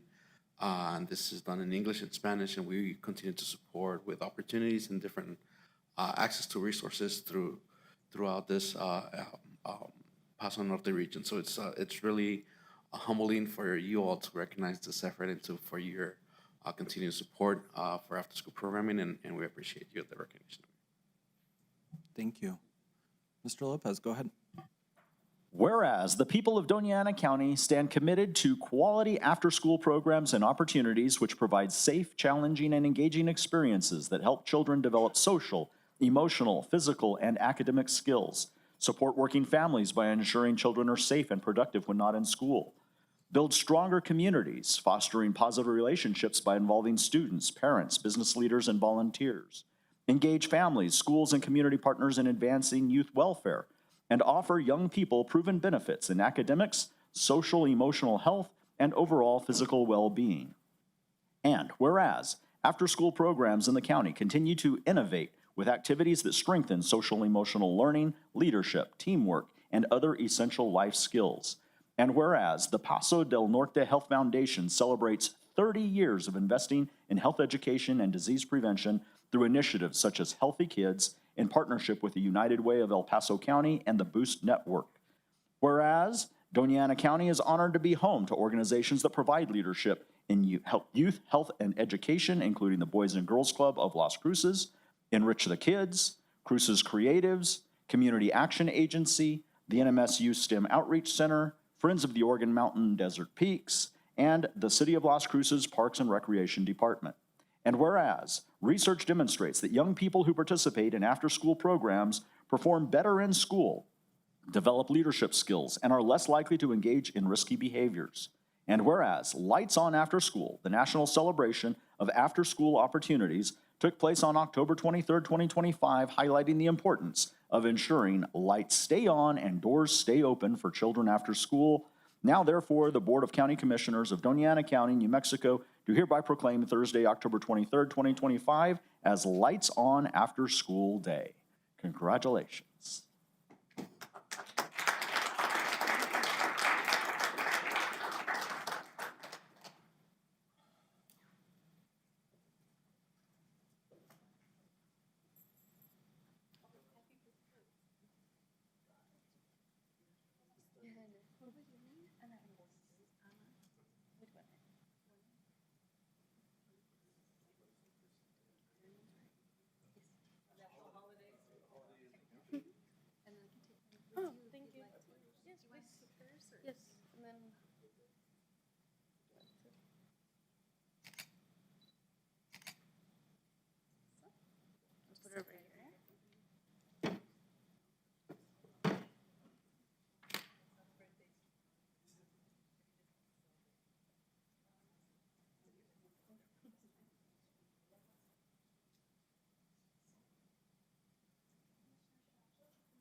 Okay, and next we are going to have Las Cruces Public Schools come up.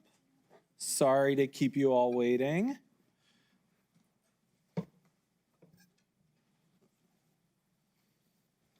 But welcome. Good morning. Good morning, Mr. Chair, Commissioners. My name is Chen Alex Liu, Deputy Superintendent for Las Cruces Public Schools. Thank you so much for the opportunity to have us here today. First of all, I want to say thank you to all of you, the support towards our 22,000 kids and to our school system. Your support and partnership is super important for us through, like we just mentioned earlier, after-school programs, STEM program, Challenger Center program, and most recently, the student internship program. All of these programs make us school a lot of successful programs to make sure that our students are thriving and academic success. So thank you so much for all your support and partnership towards LCPS. Here we are trying to advocate for our new budget process. Ever since I joined the district, we noticed that our old budget process was too short, not enough to maximum transparency and collaboration. We want to hear and be able to collaborate with the community when we're developing the next year's budget with the purpose to support student success. So we turned the budget process to a year-round bottom-up budget process. Every year we have 40 budget development committees, including students, parents, teachers, staff members, and more importantly, our stakeholders like you, to develop budget to address their concerns. And more importantly, we have the budget survey, which is gonna hit the street on November 1st to December 22nd, to gather all the community concerns and input so that we can develop budget priorities based on that in our next year's budget. So with that, I'll turn it over to my budget director, Matt, to share more detail about our budget survey. Thank you. Welcome. Good morning, Chair, Commissioners. My name is Matthew Sines, Budget Director with Las Cruces Public Schools. Thank you so much for this opportunity. So our mission is to go above and beyond to provide maximum transparency, collaboration, and accountability towards student success. So with that, we'd like to invite the public to participate in our budget survey, which starts November 1st and runs through December 22nd. And just to note, students who are grades level 6 through 12 have the opportunity to win a $10 gift card. So we're providing that initial incentive. We're very excited about this budget process, and we like to hear from all of our stakeholder groups. Also, we have our first of several town hall meetings, so we'd like to invite you out to join us on November 6th at 5:30 at the Las Cruces Public Schools Boardroom at 505 South Main. So with the input that we gather from these events, over the past several years, we've been able to make significant impacts to safety with the installation of weapons detection systems across the district. Also, we have made camera upgrades and parking lot improvements. We're also providing for improvements to facilities with most recently the reopening of Columbia Elementary, which is a $60 million project. We also had several additions to classroom wings as well as multi-purpose rooms to several of our schools. We're also providing additional support for instructional material for tutoring, student equipment, software, and materials for those students to succeed. So with that, I want to thank you all for your time and allowing us to cross-promote our events. Thank you, Commissioners. Thank you so much. I just took a, do you want to go back to the slide with the link? And if you take a picture on your phone, you can click on the QR code on the 1st and at 6 a.m. and start submitting your budget survey. That's awesome. Thank you for joining us. I love Chair, having you yes, all here. thank you very much. Yeah, it's great. Commissioners, any questions while they're here? Mr. Chairman? Yeah, of course. Not so much question, but I think comment. And I think, Mr. Liu, I know you all do an amazing job. I get to hear firsthand some of the amazing efforts that you all have done over at LCPS, particularly on your cost out initiatives and things like that. So I want to commend you on that. I just want to say, I think we've done, I would try to figure out how, and I think this is even a conversation with Mr. Ruiz, is how we get better connected as government agencies. I'd love to understand, I think as you all were working on Columbia Elementary, we were able to work with some of our departments and coordinate some of the efforts that were being done by LCPS. And so I'd love to understand, as you work on your budget process, and we work on our budget process, is there a potential for us to be able to collaborate? I know we, into maybe some future programs for LCPS. I know you mentioned the internship program. But, is there a potential for other things that we could do to support LCPS as the county government as well? So, maybe there's opportunities for us to continue to find other partnerships. But appreciate everything you all do for the community and for the students here of LCPS. Yes, sir. Thank you for the support. Thank you. Awesome. Have a great day, everyone. Thank you for joining us and hanging out this morning. Okay, Brandy, you ready? Okay. Today, we do have public comment. If any member of the public wants to give public comment this morning, if you can please join us at the podium. We do have our white binder to the left. If you can please sign in, and you will have 3 minutes to address the commission. If you have anything to address the commission on that is later on in the agenda, if you can please wait until that agenda item comes up where we will call for public comment. If not, general comment time is now. Please join us. Yes, sir. Come on up.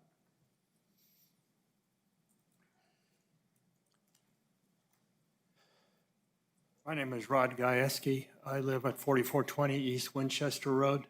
I'm 100% disabled Vietnam Purple Heart veteran. And I asked Ms. Delgado to give to each one of you the information regarding the November 7th meeting, which will be held at the Farm and Ranch Museum at 6 o'clock. Regarding the Mescalero Indian land swap, which I would hope that, I know Commissioner Reynolds isn't here today, but he is against it, and I would hope that all of you would be against it also, in that the access to this 400 acres that's totally landlocked is through city property on Las Alturas Drive, and mainly half of Tailbrook. They want to make a 4-lane road out of it, and it's a residential section. And I would ask that I could get your support regarding this this very important meeting that's to be held on November 7th. I would ask any questions. I don't think you can make comment, but if you have any questions, I would be more than happy to answer those questions.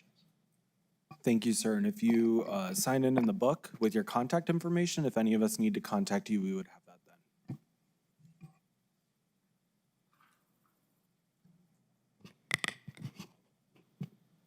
Chairman, Commissioners, Juan Garcia, I want to commend Commissioner Reynolds for how he handled a tough moment at a recent commission meeting when a citizen stepped up to the podium and voiced concerns about his actions. Commissioner Reynolds responded directly. Whether the issue was settled in that instant or not, he took the time to listen and address the grievances head on. That's exactly the kind of transparent, engaged leadership we hope for in our elected officials. On the other hand, excuse me, it's deplorable and sad that Chairman Shalho publicly stated on August 26, and I quote, "I want to thank Mr. Garcia for outing me." That isn't true. That offensive act never took place. After listening to his comments, I sent the chairman an email, copied the county manager and the attorney, asking for a public retraction. No response. 2 weeks later, I stood here and calmly, politely, and respectfully asked the chairman once again to please set the record straight. He refused. Since then, more people have confronted me asking why I would do something so offensive to the chairman. I've told him I didn't do it, and I don't know why he made the statement. In my opinion, and in this angry, divided environment, he wanted to slander in order to provoke a violent encounter. It's my opinion. Whatever his motive, he lied. Chairman Shalho lied. I never did such a thing. Clear and simple. The problem couldn't be clearer. If the chairman's willing to lie so brazenly about something this obvious, what else is he lying about? Why should anyone believe a word he says when he'll twist the truth, just like in this case, to provoke violence? And as far as the commissioners, how can you sit there and watch him falsely accuse a citizen and do and say nothing? When Commissioner Sanchez felt the chairman was being dehumanized by comments on social media, you all rallied around the chairman. But for a citizen, it's very different. Where is your moral courage and integrity? Lying about residents in this community is not new. Thank you.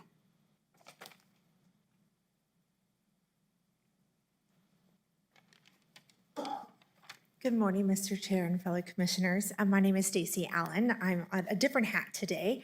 I am here to share the importance that I'm honored to be part of the Las Cruces Public Schools Blue Ribbon Committee, which is a group of about 50 community engagement leaders and facilitators and passionate people that care about our students and about our educators in the Las Cruces Public Schools. With the important upcoming election on November 4th, I just want to remind people to please go out and understand that the Las Cruces Public Schools GO bond and mill levy, it's way more than bricks and mortar. It's more than a spreadsheet. It's about vesting in our children's futures. By supporting this bond and this mill levy, you are providing secure and safe schools for our children and also creating a modernized learning environment.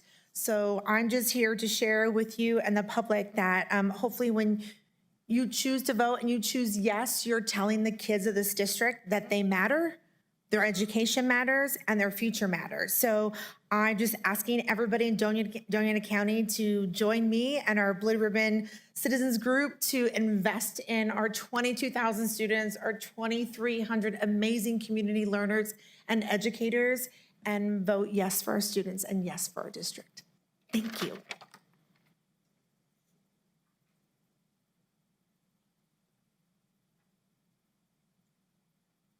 Good morning, Jim Hurst. First off, consent agenda. I don't think that means what you say it means.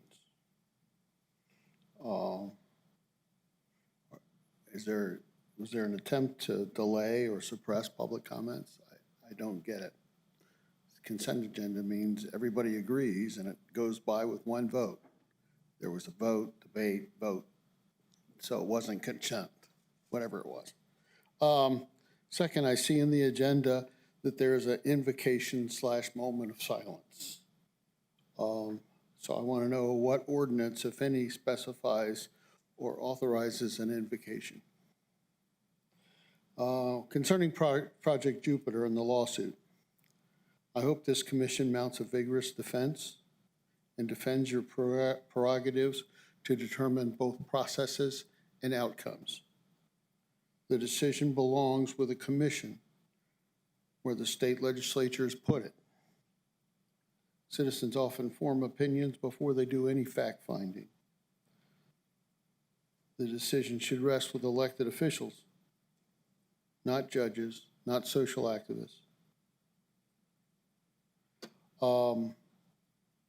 About the No Kings protest. There were claims by the Donna Ana Republican Party that demonstrators were from out of town and paid to be there. All I can say is, where's my check?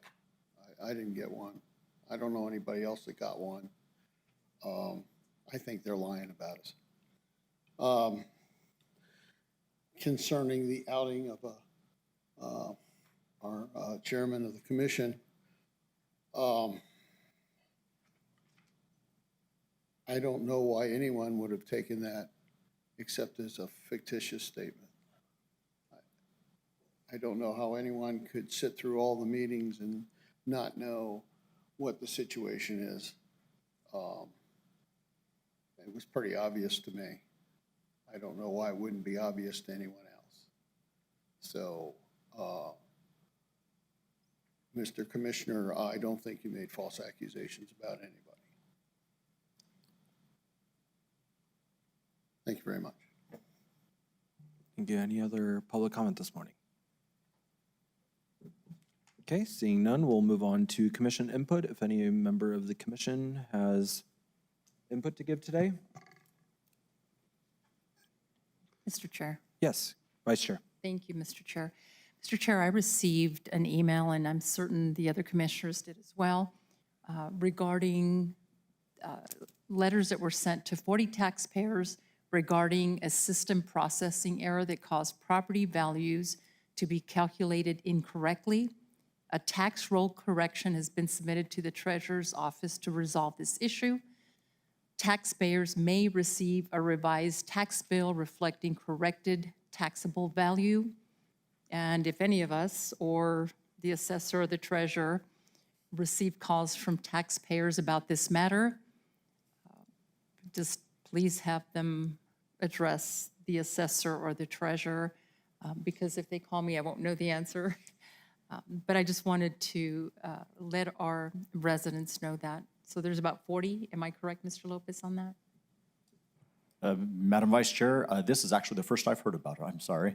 All right, I just received it this morning. Oh, I haven't gotten that. Thank you, Mr. Chair. Thank you. Any other commissioners? Mr. Chairman? Yes. I did want, just to note, I know there's not as many people here in person, but for those that have actually joined us over the last couple of months, I just wanted to point out, if you haven't seen already, here in the chambers on each side of the room, there is a closed captioning being done live for those that may be hard of hearing, or the other thing that I'd want to note is, if you look on the south side here, which is on your left, my right, it's done in English. But if you look on the north side, on your right, my left, it's in Spanish. And so one of the things that we're trying to do and be better at is having accessibility, understanding that those in our community may not all speak English and want to participate in our public meetings. And so I want to make sure that as people know and see this, this is part of that commitment. I know it's something small, but I think it's been really amazing to watch as it does this on the fly. And as we had a lot of community input over the past month and a half, being able to see these things at work has been really cool.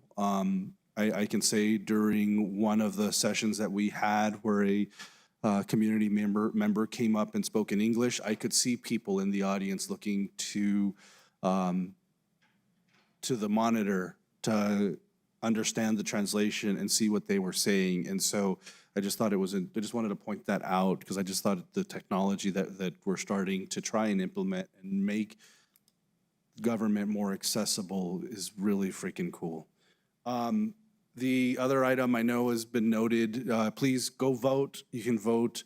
I'm sorry if I'm taking your thunder, so I won't get too far into it, but Madam Clerk, but please go vote. I know it's a municipal year. It's not, as they might say, as exciting or as sexy as a statewide race or a presidential election, but even our local municipal election years are important. They mean a lot. We have, you're going to see people on the ballot for all of our municipalities. Well, assuming you live in the municipality that you can vote on, but we have local races. And even as noted earlier today, we have bond initiatives that can impact our community in big ways. And so I know LCPS has theirs that they've listed out a significant number of items that will go and being funded by with no tax increase. I know with the county, we have our Go Bond as well on there. And if people want more information about our Go Bond, I invite them to go to vamosdoñana.com, or they can just go to our website, doñaana.gov, and there is a logo, and they can go immediately to the Go Bond initiative and understand what it is we're asking of the government, the impact to your property taxes if the Go Bond for the Doña Ana County Go Bond is approved. And so, like I said, please go do that. And if you have other questions, please feel free to always reach out to any of the commissioners.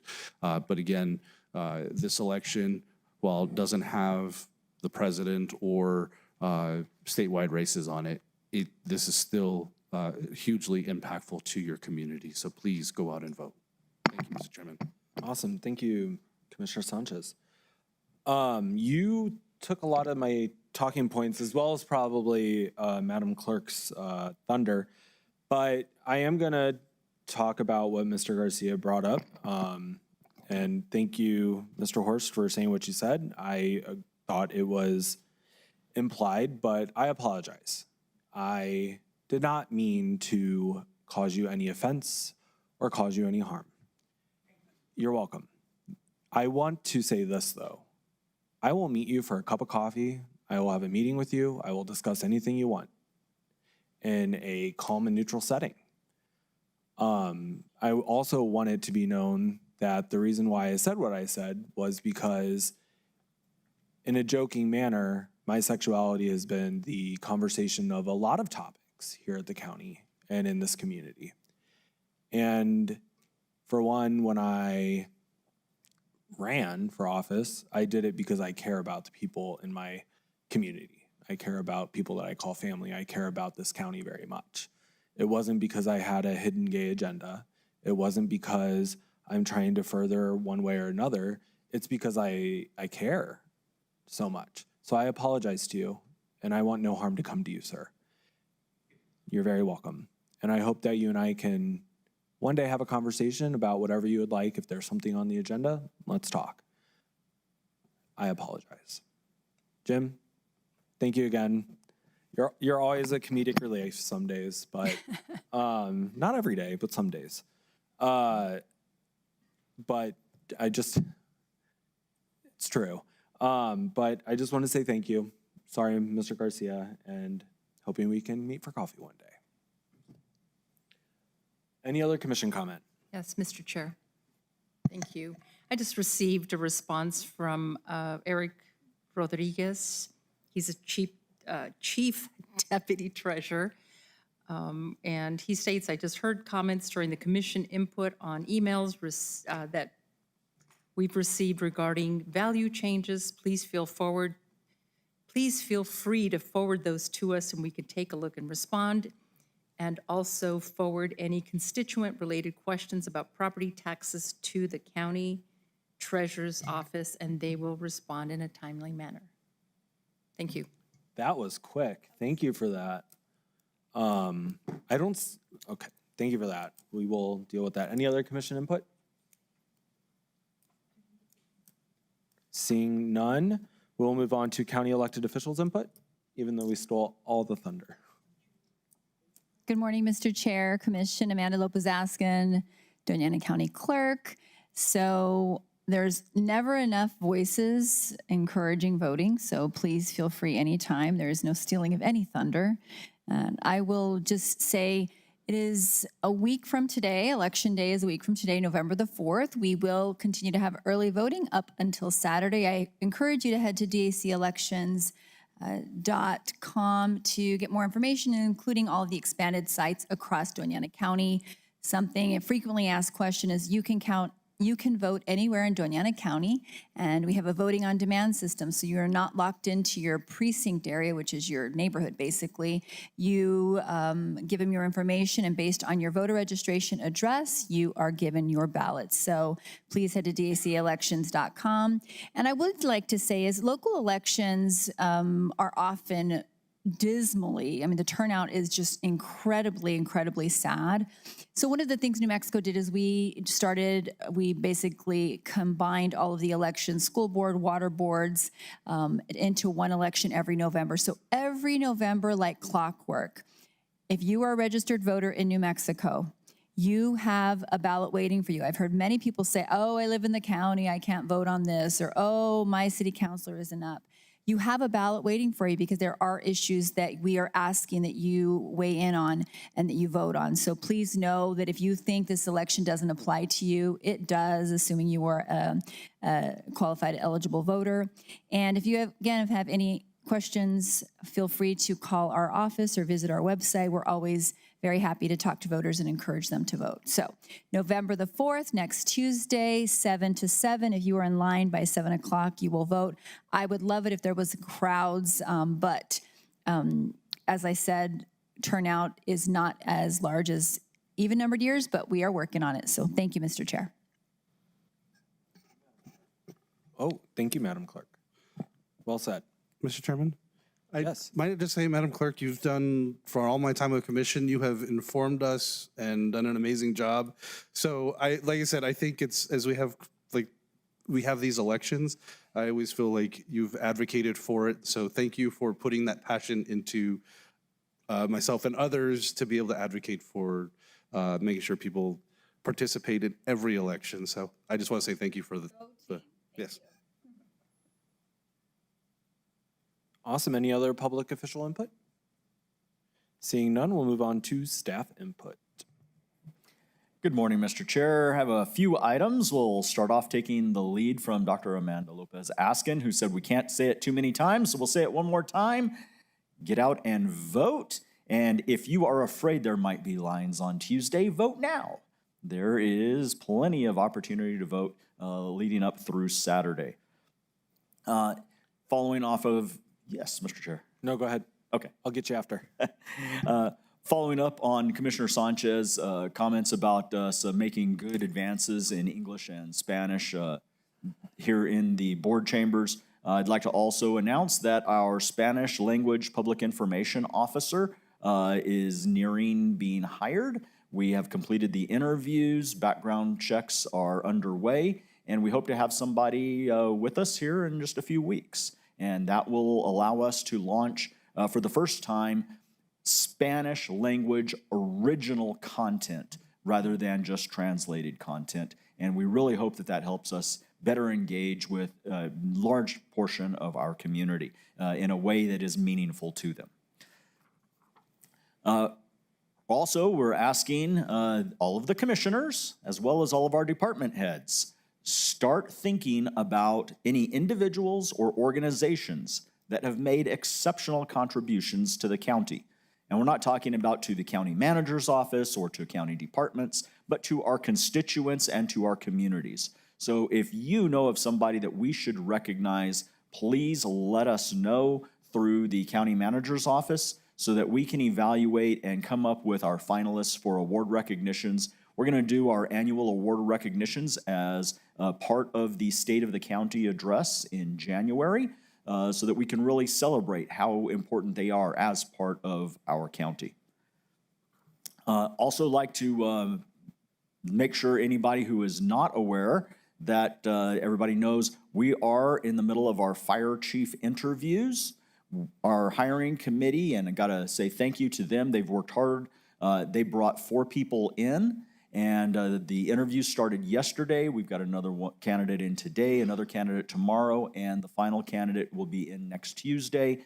There is a session available for the public where they present to the public and they can take questions through the online chat at 2 o'clock each of those days.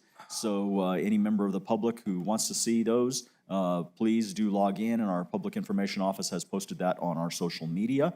And then do want to mention that people have likely heard that there's concern about our fire-based emergency medical services and our ability to serve our customers. So wanted to cover some of the things that we've discussed, things that are already underway or that we discussed with the union just last Friday.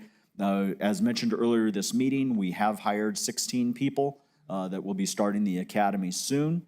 We also did conduct a lateral hire process that unfortunately we did not get applicants for, which is why Mr. Eric Alvidrez mentioned possibly looking at that ability to offer sign-on bonuses to better attract those lateral entries, because somebody coming in who's already experienced is obviously much quicker to get on the street.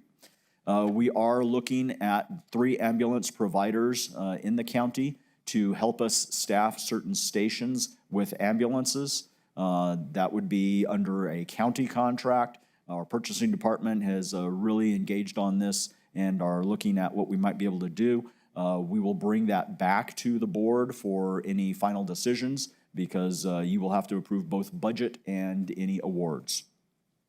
We are also working on single skill set employees in the fire rescue department, which would be paramedics and advanced EMTs.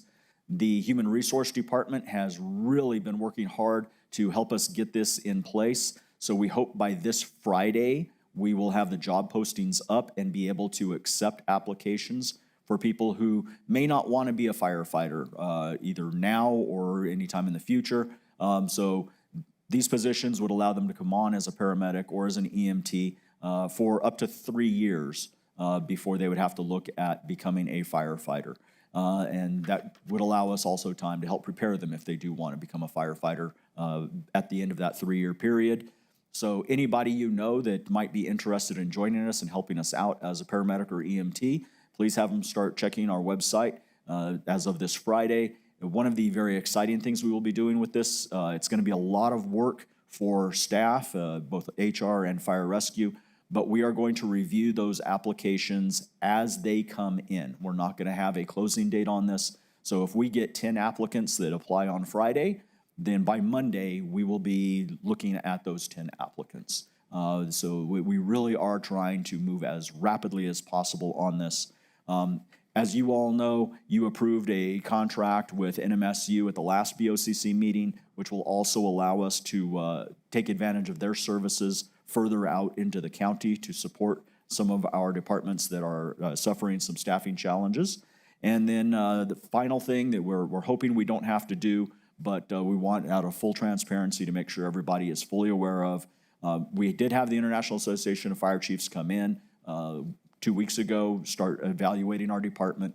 And one of the recommendations they made is that we look at doing what they call a brownout of a station. We take the station with the least amount of calls and reassign those personnel to the places where we are suffering staffing shortages so that we avoid burning out our existing staff. So that is something that we are looking at. Want everybody to just be fully aware That is not meaning we would be closing the station.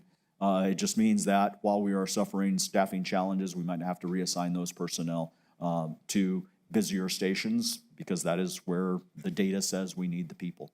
So with that, Mr. Chair, let me make sure any other team, not seeing anybody else standing up for staff input, that concludes what we've got for you today. Thank you. Do you want to touch on, we have a meeting scheduled for November 11th, but that is a holiday, so we will be moving that meeting. You want to touch on that? Yes, Mr. Chair, that. There is a holiday on the 11th, which would be our next board meeting, our next regularly scheduled board meeting. So we will be moving that meeting to Friday, the 14th in the afternoon. The reason for it being in the afternoon is because we have a board retreat with staff taking place on the 13th and the morning of the 14th. And we do have some great topics for the board to be able to gather information and then give us direction as staff. So we're really looking forward to that exchange on the 13th and 14th. Perfect. Thank you, sir. Okay, moving on to commission-appointed board report backs. Why did we call it that? Commission, okay. Commissioners, I'll go first really quick. We did have our animal services meeting last week, Thursday. We have been having conversations about our interim animal services director. We will be interviewing for a full-time animal services director. Those interviews will hopefully be happening the middle of November. We should know within the next few days, I would imagine. We are looking forward to getting those started and getting our animal services interim director, Liz, a much-needed respite after dual rolling for quite some time. Yeah, any other commissioner board report backs?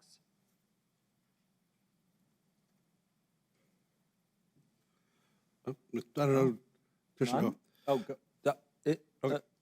I'd say the only, I was going to see who was going to chime in. One addition to the chairman's updates on the ASCMV, while not specific to the ASCMV, it did come up in the, during the meeting, is that hopefully, I think, and Mr. Lopez, maybe we can get some more updates as we move forward, is our Dr. McKenzie and the efforts to get our mobile spay and neuter RV/clinic, mobile clinic up and running. I know it sounded like we were just finishing on not just setting it up, but the hiring of our vet techs to be able to get that fully operational. And that will be, I think, a game changer for us in the county to be able to do spay and neuter services outside of the city of Las Cruces. So hopefully we'll have some updates on that as we move forward. We did have an SCRTD, the South Central Regional Transit District, meeting last week. We did approve some budget adjustments for at the end of the first quarter of the fiscal year. We did also approve a policy for setting the policy for our budget and budget process moving forward. So that is in writing now, which is great to have. So that way, whenever there's turnover in that staff, we will have a policy to follow and make sure we are compliant to it. But the big news I did want to share was the ridership numbers for the SCRTD. And they're done on the federal fiscal year. And so that came to an end at the end of September. And so it was really exciting because in the last fiscal year, we had 164,000 riders. And that from when I first joined the commission back in 2019, that year we had 44,000 riders. So we've nearly quadrupled the number of ridership on the SCRTD in a matter of 6 years, and wanted to share that with people. And why is that? And it's mainly because of the increase in funding to the district. We've been able to expand the number of routes that they have. Since that time, we've had at least, I think, 3 new routes that I can think of off the top of my head. 4 actually, all the way up to now, all the way to Sierra County. It's fare free But here's the even more exciting part was that we had $800,000 of money in reserves in the bank account.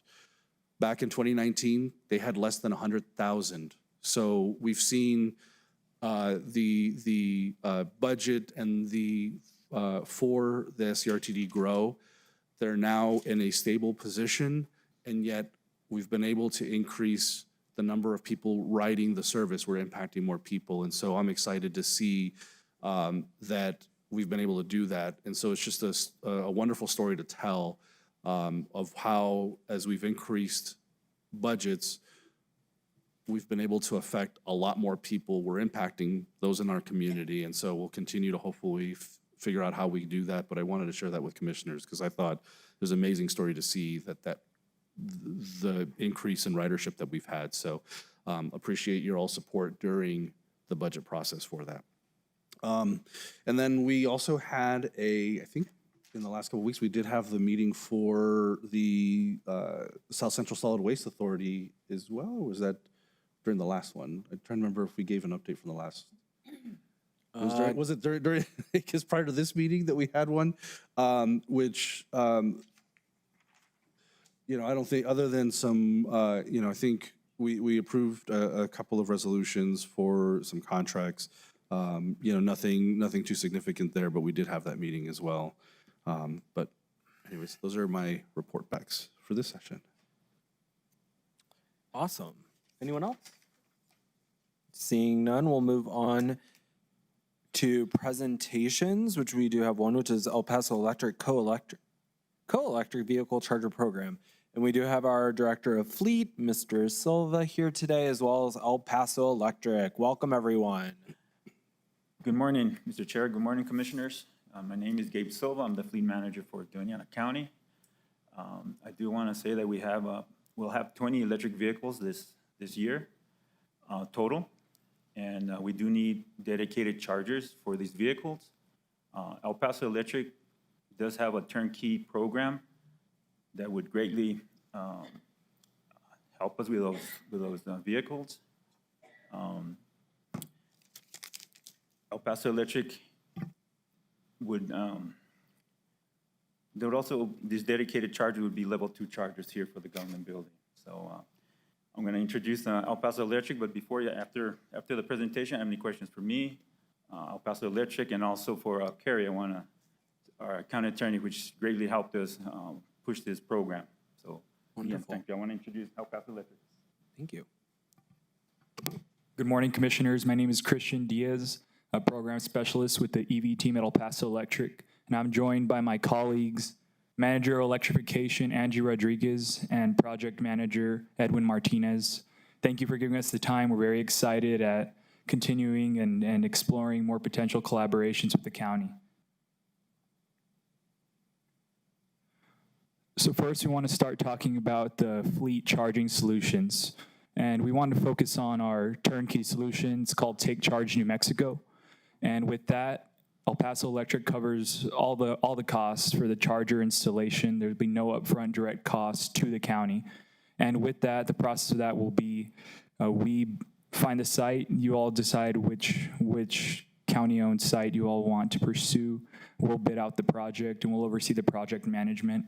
And El Paso Electric will cover the installation of the charger costs, in addition to any upgrades that need to be done to the utility side of the meter or the customer side of the meter. And so currently, since April of 2024, we've completed 9 projects in El Paso Electric service territory, and we have a few more in the works right now. And one of the active projects that we have, we're working with Mr. Silva and Ms. Neal on the government center. We're working on a take charge agreement to install 5 dual port EV charging stations in the location depicted in the picture. And over the last year or so, we've discussed some other sites with you all, the airport, fleet facility, animal control, vector control, and the road depot. In addition to that, we also offer fleet advisory services at no cost to the county. Again, we had begun discussions on this a few months back, and we'd love the opportunity to continue those. The funding is available through 2026, and this will give you a very detailed analysis, a detailed breakdown on the cost for electrifying the fleet, what's realistic for the county, and it'll give you a roadmap on how to actually implement all those things. And finally, we want to look at some other public charging collaboration opportunities. So that's the pursuit of any New Mexico DOT grant opportunities. In addition to using the Take Charge turnkey solution at any DAC sites that'll be dedicated, not just for the fleet, but for this one's for public charging, and then explore the possibility of EPO-owned DCFC fast charging stations at county properties as well. And so we really appreciate the time that you all have given us this morning, and we'd love to answer any questions that you have for our team. Wonderful, thank you. Ms. Newell, do you want to say anything? I don't have a lot to add, other than to say that I greatly appreciate the work that's been done by the El Paso Electric team and their willingness to meet with me and answer all of my questions, which have been pretty numerous, and to come today to provide you all with the information that we've been discussing. Awesome, thank you. Commissioners, any other questions? Sanchez, it's unlike you to be quiet during something like this. Don't tempt me here. No, Mr. Chairman, I did want to just say thank you to the El Paso Electric team and Gabe as well. I know you've put a lot into really kind of diversifying our fleet, not just having hybrids, but EVs as well. I think if people haven't gotten to see some of the Ford Lightnings that we have out or the Ford Transits, we have been able to utilize those. I know one of our vector control vehicles is a Ford Lightning, and so we're trying to find opportunities to be able to bring EVs into our fleet, reduce the operations and maintenance costs because we don't have to do oil changes, we don't have to fill them up with gas. I know there's a lot of good that comes from the utilizing of EVs. And then I also want to say thank you. I know I talked about updates to the South Central Regional Transit District. El Paso Electric has worked a lot with the transit district in helping us for acquiring the all-electric buses and transits, and so you've been amazing partners to work with as we work to electrify our fleet. Appreciate everything's been done. Thank you all. And I want to put out just a personal note, and for any EV owners, you all have your electrification programs that are available to the public, the whole home rider rates that are available for EV owners. I encourage them to go onto your website and look at those because they're just the really awesome incentives for EV owners to take advantage of. Or if you're on the fence about possibly looking at EVs, I really encourage the public to do that because, like I said, there's some, these incentives are definitely something that'll help with the cost of ownership. Awesome, thank you. Thank you all. Seeing none, great job, guys. Thank you. We appreciate the information. We're excited to see where this goes.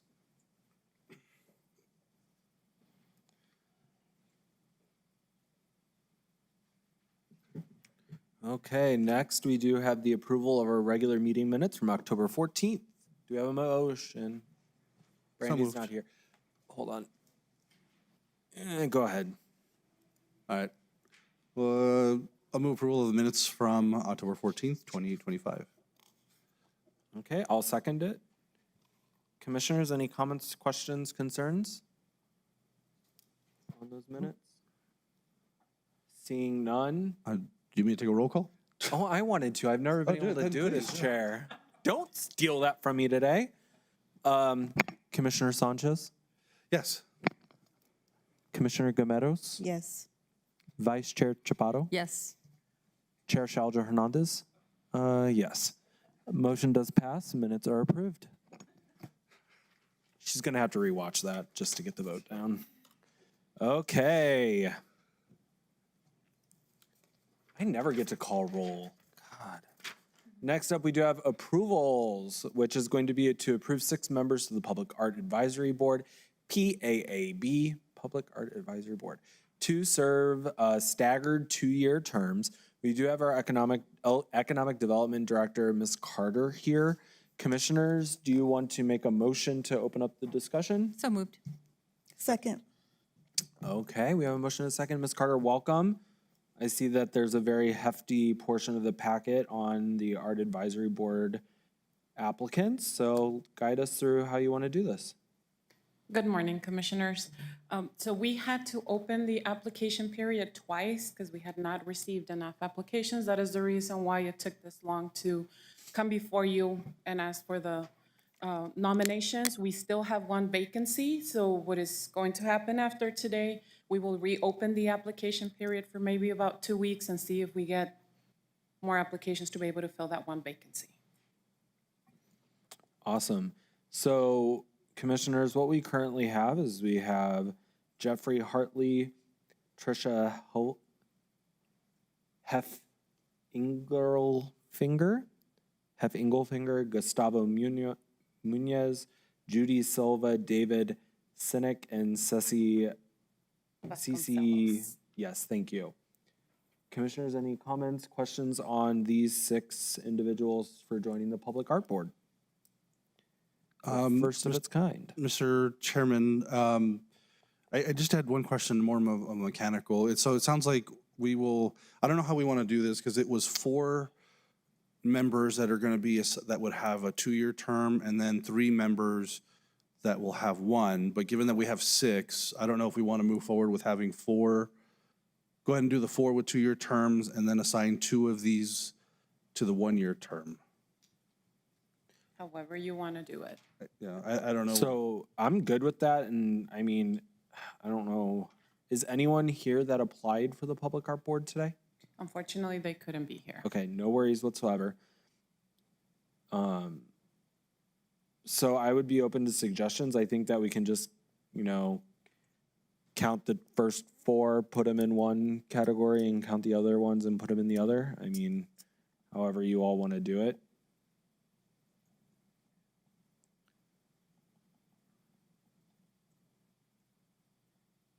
I can provide a little bit of background on each of those applicants if it helps. Sure, if you would like. So Mr. Jeffrey Hartley, he is currently retired and he has a design background. He taught design science program at the University of Michigan and at the Art Center of College Design at the University of Michigan. He's currently residing here in Las Cruces. Ms. Tricia Heffelfinger, she considers herself an artist. She is done mainly as a hobby, but she has dabbled in different types of arts, glass, murals, clay, metals, and she just wants to volunteer for the Public Art Advisory Board. She has a vested interest. Mr. Gustavo Muñiz, he is an exhibitor and a fine artist from Doña County. Ms. Judy Silva, she has a background in accounting, project management, marketing, policy, and has a vested interest in serving in the Public Art Advisory Board. Mr. David Senk, he specializes in developing cultural arts in districts. And Ms. Ceci Vasconcelos, she is currently the Public Arts Coordinator for City of Las Cruces. She has had great involvement in our Creative Industries project. But on her off time, obviously, she sees herself as a creative, not necessarily an artist, but her life has always been surrounded by art. Awesome, thank you for that. Okay, so Commissioners, I just went through it really quick. So these are in order as they came in the application process. So I don't know about you, but if we look at this, sorry, I'm scrolling up. So what we're needing to do is the initial appointment will have 3 at-large member terms expiring at the end of a 1-year period and 4 at-large members expiring at the end of a 2-year period. So Commissioners, I would recommend that the first 4, what I would recommend is the first 4 get the 2-year period, and then the last 2 that came in would get the 1-year period since they applied first. I don't know. I think that's fair since no one's here. Okay. So Denise and Brandy, I'm going to amend the motion to give time periods for these members. I'm going to recommend, the motion will read that we give Hartley, Helfinger, Munoz, and Silva each 2-year terms. We give Senek and Sessi the 1-year terms. Do we have a second? Okay, we have a motion and a second on this. Any discussion? Any public comment on the art board amendment? Seeing none, Brandy, if you'll roll call us on this. Commissioner Gameros, Yes. Commissioner Sanchez, Vice Chair Chaparro, Yes. Chair Shaljo Hernandez. Yes, motion carries. So we have now the amended motion that we will vote on for these 6 members. Commissioners, any comment on these? Seeing none, any public comment on these? Seeing none, Brandy? Commissioner Gameros, Yes. Commissioner Sanchez, Vice Chair Chaparro, Yes. Chair Shaljo Hernandez. Yes, motion carries. Thank you, Brandy. And we'll get these meetings set up and get them going here shortly. We'll have some really exciting work for them. Thank you. Thank you, Denise. Next up, we have one hearing and ordinance, which is item number 23, which is to authorize to publish title and general summary to an amendment to ordinance number 363-2025, the lodger's tax ordinance. Commissioners, do we have a motion? So moved. Okay, we have a motion by Commissioner Gameros. I'll go ahead and second. So a second by me. And welcome, Ms. Amesworth. Walk us through what's going on. Thank you, Mr. Chair. This is a request to publish a legal notice for it's the first amendment to the lodger's tax, and I know we just adopted this recently. These are mostly procedural changes to streamline management of the program and collection in conjunction with the county clerk's office. It will allow for quarterly reports instead of just monthly reports, lessening the burden for both the public that will be reporting and staff who will be receiving those reports, and eliminating duplicative application processes. Pretty simple stuff. Nothing in the content of the program is really changing. It's just how we will manage the program. Awesome. Yeah, I remember we had conversations about how it says like county manager or clerk, treasurer, and all that kind of stuff. So I'm glad to see this coming back with those changes. So I don't have any questions. Commissioners, any other question? As this is just to publish this, so We'll be back in December for public hearing. wonderful. Any public comment on the publication? Seeing none, thank you, Ms. Amesworth. Brandy, go ahead. Commissioner Gameros, Yes. Vice Chair Chaparro, Yes. Chair Shaljo Hernandez. Yes. Motion carries. Thank you. Next up is going to be commission input follow-up. Anyone?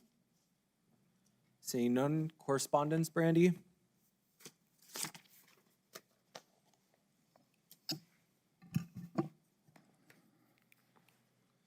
We have Sam Ramos versus Doña County, Michael E. Kane versus Doña County, and Richard Clark versus Doña County.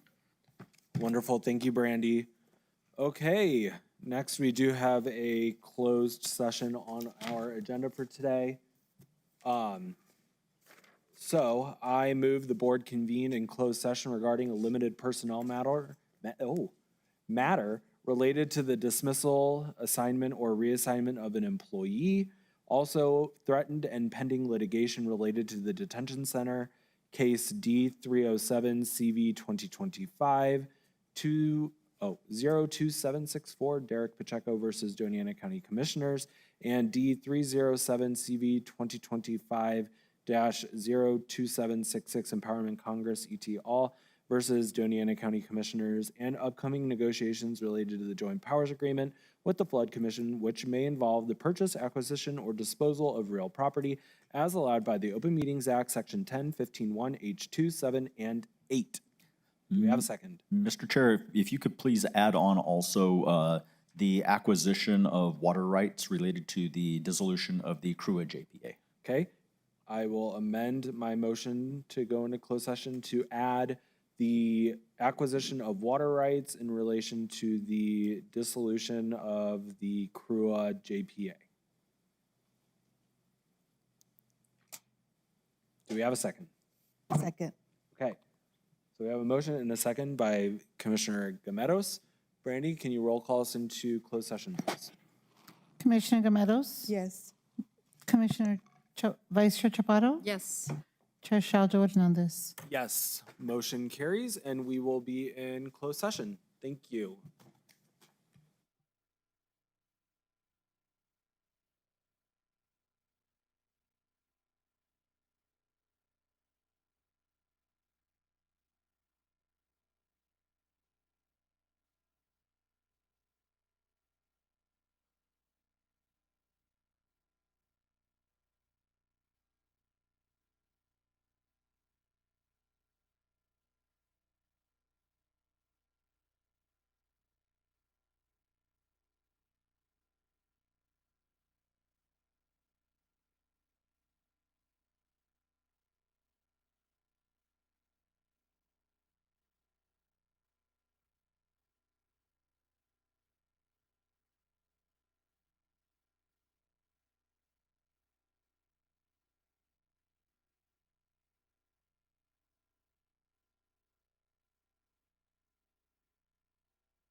I'm ready when you are, sir. Okay, and it is 1:37 and we are back from closed session, and I want to let the record reflect that nothing was discussed in closed session other than the items identified in the motion to go into closed session. With that, the time is 1:38 and I will call this meeting adjourned. Thank you, everyone. Thank you.